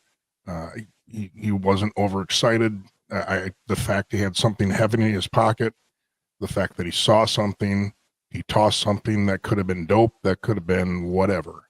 But I see an officer who saw something and thought what he saw was a weapon, and he did what he thought because in that moment he was in fear for his life or the life of others. So I get what everybody's saying. What I'm trying to say is that it doesn't have to be a gun. It can just be the movement somebody makes. It can be an object in their hand. That could be a cell phone or a wallet. It's the action of it, what they saw beforehand, and you look at the totality of the circumstances in that officer's mind. Why did you react the way you did? And that's up to him to explain. I think that's a good assessment. Now, Jason, you developed the 3D response system over the last 10 some odd years, and even components in this thing are patented. This is a school safety system, a kind of a comprehensive prevention, response, and aftercare to the horrible event of maybe a school shooting or school violence, mass violence in a school, which seems to be happening in an odd kind of way with today's environment. But 3D response has does it provide protocols for school systems as to handle if they think somebody's like, a kid maybe, I don't know, draws pictures that they think are suspicious? Do they develop a comprehensive response for the school system as well as the implements and features they put into schools? Yeah, it's we feel it's the prevention, it's the act of, and it's the aftermath. So yeah, we cover all three. We have over 60 licensed counselors that just deal with violent juveniles that are court ordered, that have done it for 25 plus years. So yeah, we offer that as well. That's a big part of it.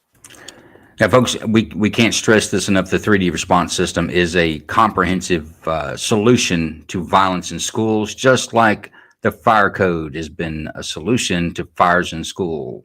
That was mandatory in 1959. We haven't lost a child in a school since to a school fire. We can't say that to school shootings, but yet we don't have a unified code to put a system like 3D response in. But 3dresponse.com, go check it out. You'll see more videos like this, but here's a quick video, gives you an idea what it does on the response part. Now, this is not the prevention or the aftercare. This is what happens if everything else fails.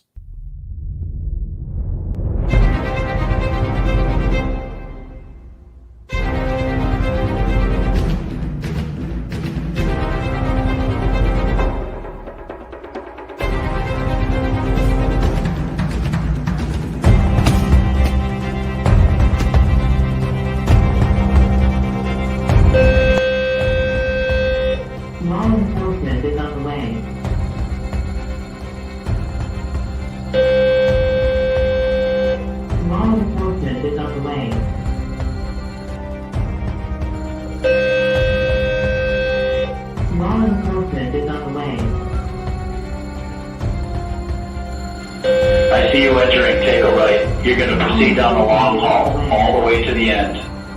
You're going to go till the end where you're intersect to the classrooms. Keep going, I see you moving forward. Subject is held up in classroom 203.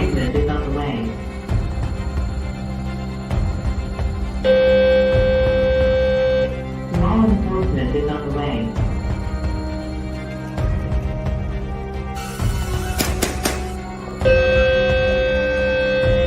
Law enforcement is on the way. Folks, 3D Response. Follow Jason at 3dresponse.com or on X, and also website 3dresponse.com. Go check it out. There's things you can do in your local area to get this put into your schools or a system like it. But 3D Response, quite frankly, is the only company out there that's got anything that's close to what his system is. Take 15 minutes because that's what it's going to take. But absolutely. Let's get to case number 5. See if we got time to pull this one off.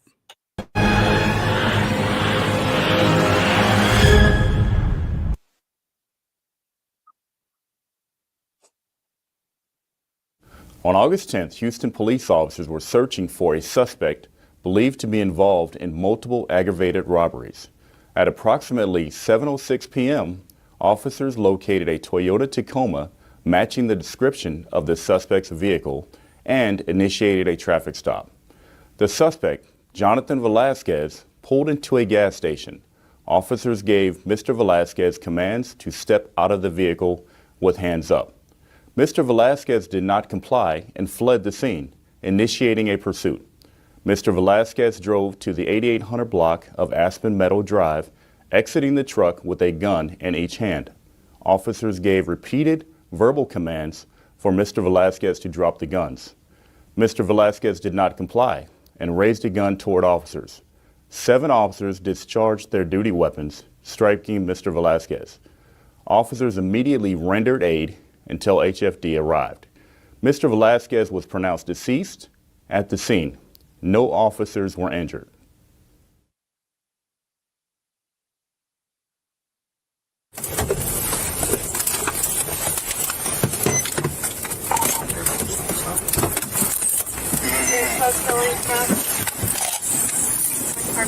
Driver! Step out of the vehicle. Out your window. Hands up. You're getting pulled over. Step out of the vehicle. Step out of the vehicle. You're getting pulled over. You're getting pulled over. Step out of the vehicle. Step out of the vehicle. You're getting pulled over. We'll talk about that here in a second. Step out with your hands up. What? I'm not standing. You're getting pulled over. This is a traffic stop. Step out with your hands up. Step out with your hands up. You're getting pulled over. Close up. On the south.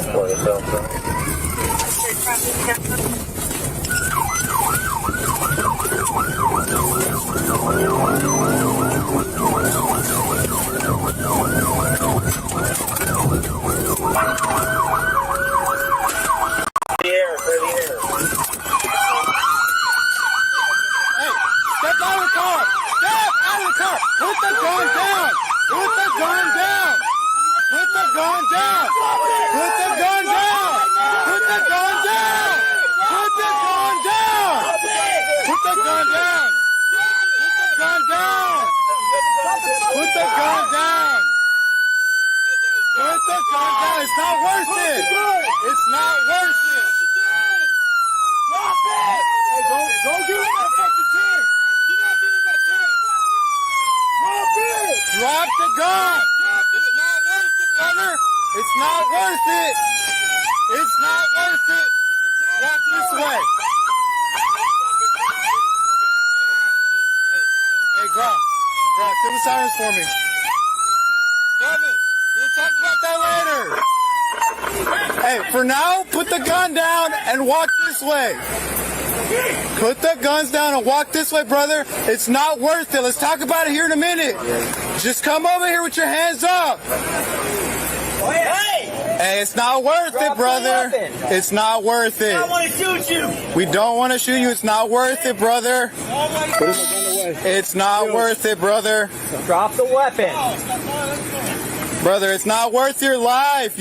Bro, you're young. It's not worth your life. Hey, no, son.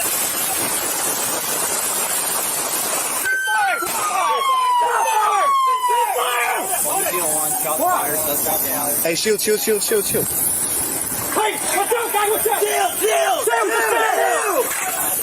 Do not fucking touch. Hey. First aid.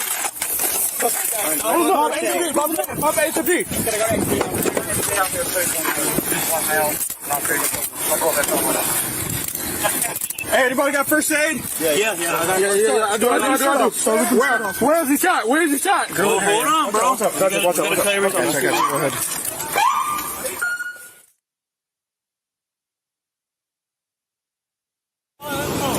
Brother, it's not worth your life. Bro, you're young. It's not worth your life. Hey, no, son. Hey, ceasefire! 20 GL1, shots fired, suspect down. Hey, what's up, guy? What's up? Do not fucking touch. Cuff him. First aid. Cuff him and first aid.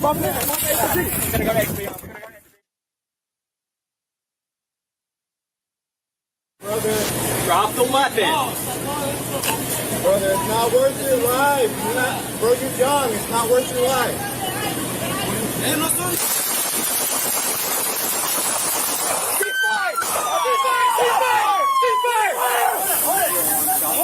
Shot fired, suspect down. Hey, what's up, guy? What's up? Do not fucking touch. Cuff him. First aid. Roll him over.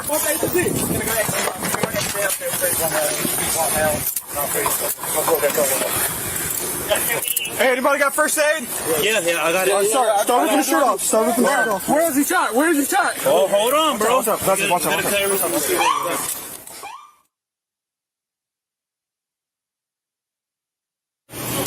Brother, it's not worth your life.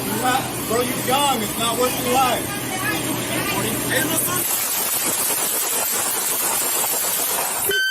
Stop fire!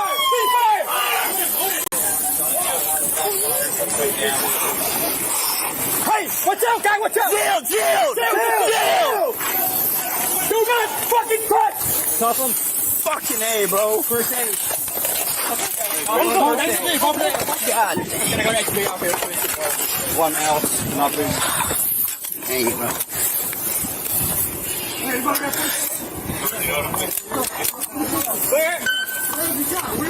Oh, hold on, bro.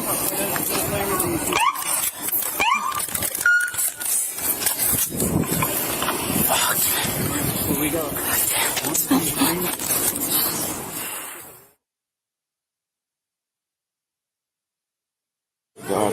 Drop the weapon.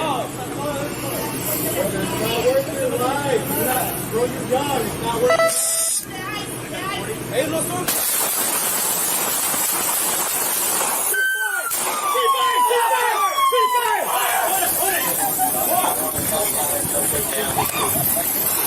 Hey, what's up, guy? What's up? Chill! Do not fucking touch.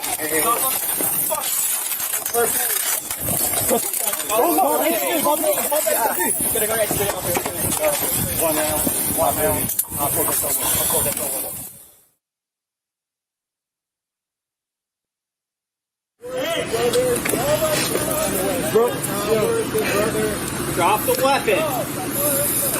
Brother, it's not worth your life. Bro, you're young. It's not worth your life.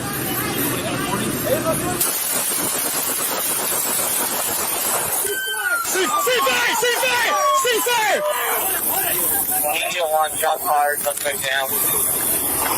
Hey, what's up, guy? What's up? Seal! Do not fucking touch! First aid, guy. Gotta go HB out here, please. To go. One male, he's not breathing. Multiple gunshot wound.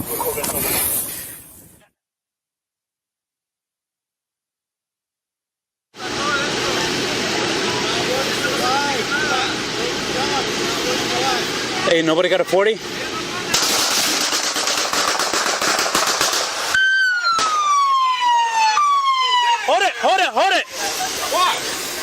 Don't push.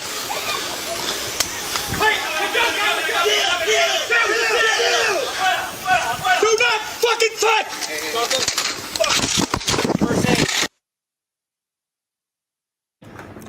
All right, folks, that is your case number 5. They sought him out. They had an arrest warrant for him for aggravated robbery in the state of Texas. That means robbery with most likely using a deadly weapon, firearm, sticking up a 7-Eleven. You saw the pursuit, saw how it ended. Any parts of the video that you'd like to see again? You got to see every body-worn camera of every officer that fired a shot. Even that last guy, he kicked off one round before he backed up. The last video we saw, that officer actually did shoot one time. If I could ask, who shot first? Is that clear at all? Because I could not decipher who shot first. You mean between suspects and officers? Yes. Officers did. Copy. Thank you. Can we pull back to the second to the last officer, the guy with the AR right on over the car, right before he shoots? Officer Nguyen, the Vietnamese one. Well, yeah, the last one was the Vietnamese officer. Is this this one you're guy talking right about? here? This one, yes. Okay. Yeah, he's talking about this guy.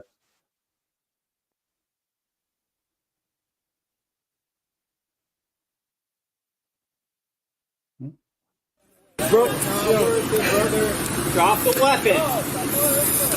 Brother, it's not worth your life. Bro, you're young. It's not worth your life.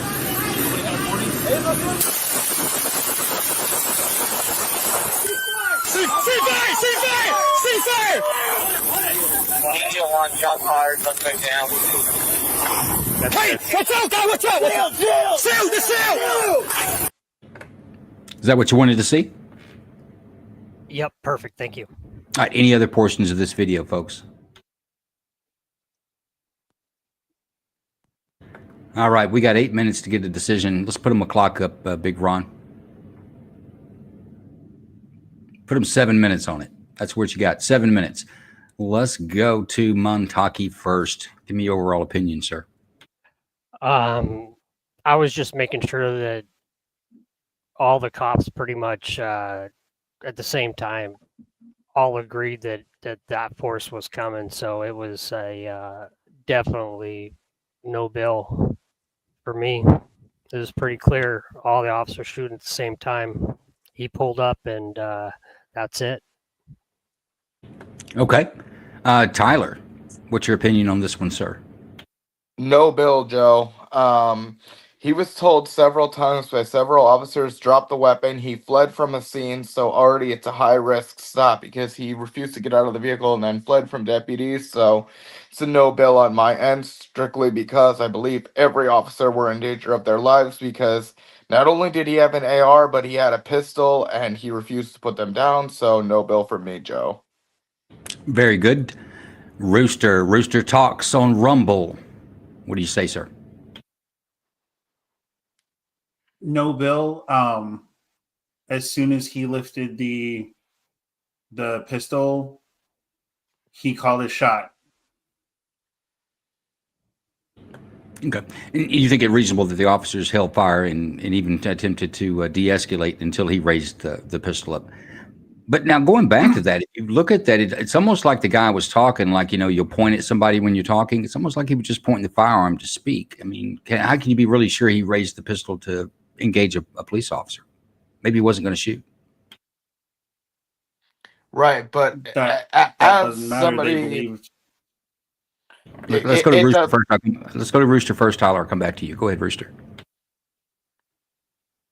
They believed that they were in danger of their life. Specifically, the one that he pointed at, which I believe was the first body cam, and it was the second. The first body cam, the officer didn't shoot. He was standing next to the one that did shoot. It's almost the same angle, though. They were standing shoulder to shoulder almost. There was one spot where I could see down the barrel from his body cam perspective, which I believe means that he was in danger of his life. And that's for good them, observation. they would have seen that that pistol raise, and as soon as you raise that pistol, whether you intend to shoot or not, just deadly force is justified. Very well, sir. Ultra Grizzly Biker Dad. What do you think about our last case for the night? I'm in agreement with everybody else. No bill. The moment he lifted the pistol, they put them in fear of their lives. They made the right call by taking those shots. It was also known that he was dangerous, as you had stated. They had a warrant for him, and he tried to flee, got out of the vehicle, resisted commands, lifted that pistol. No bill. Seems pretty solid. Grizz, do you have an alter opinion, or where do you land on this one?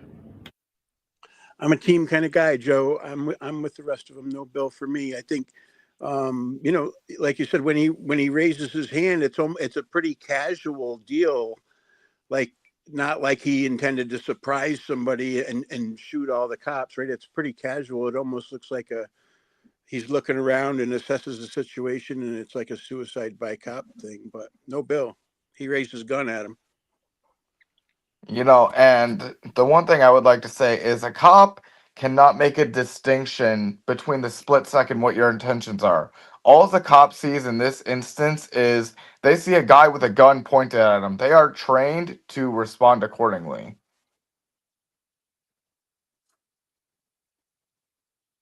Okay. It sounds like we're close to decision. Let's find out. Montaki, you're true bill or no bill?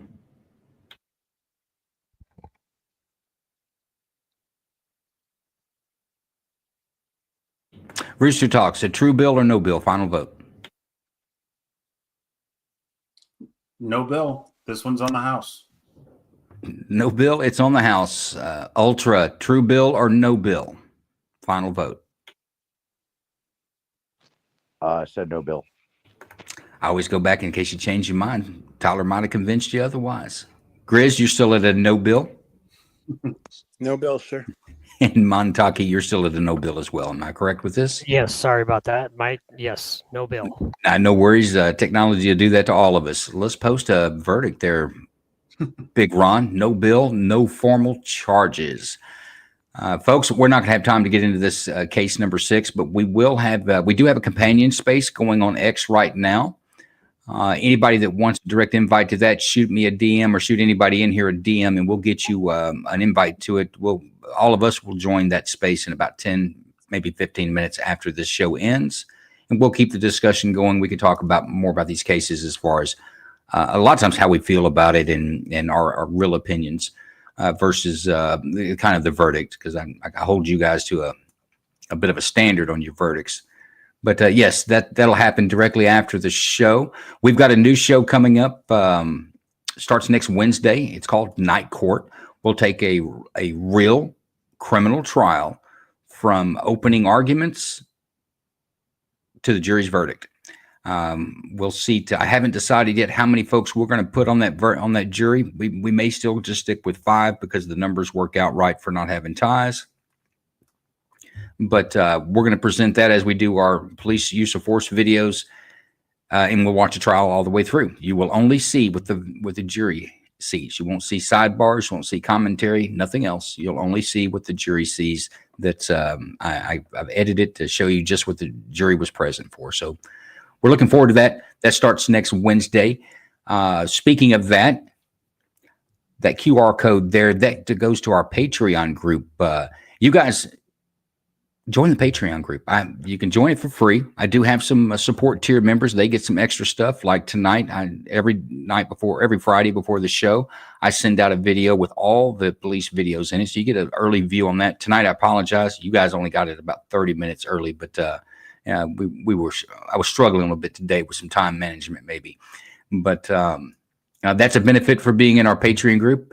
The paid tiers or the support tiers aren't very expensive. We have a $3 plan and a $5 plan, but it really goes a long way to help us put this show together and some of the other stuff that we've got going on as well. So join that Patreon group. And guys, that's going to be the end of our show.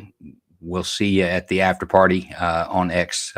All you grand jury members, if you'll stick around right after we go off the air, I'd like to do a quick after action review with you and make sure that we can all get you to the space. The folks in there traditionally like to talk to you guys on some of the decisions that you made. They'll hold you to your feet to the fire on what they disagreed with you with. But Big Ron, take us out.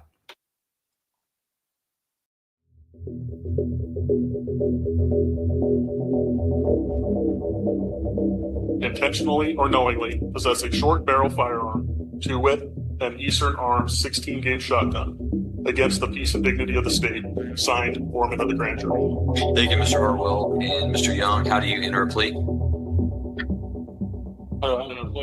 Not guilty. Not guilty. Can you please describe what he is wearing and where he is seated? He's seated at the table there, and he's wearing a light blue shirt. And you mentioned earlier that you got a search warrant put together. Were you able to execute that search warrant? Yes, we were. And what kind of property were y'all actually looking for? We were looking for gold, coins, and other precious metals, firearms, and items that were specifically taken from that specific residence.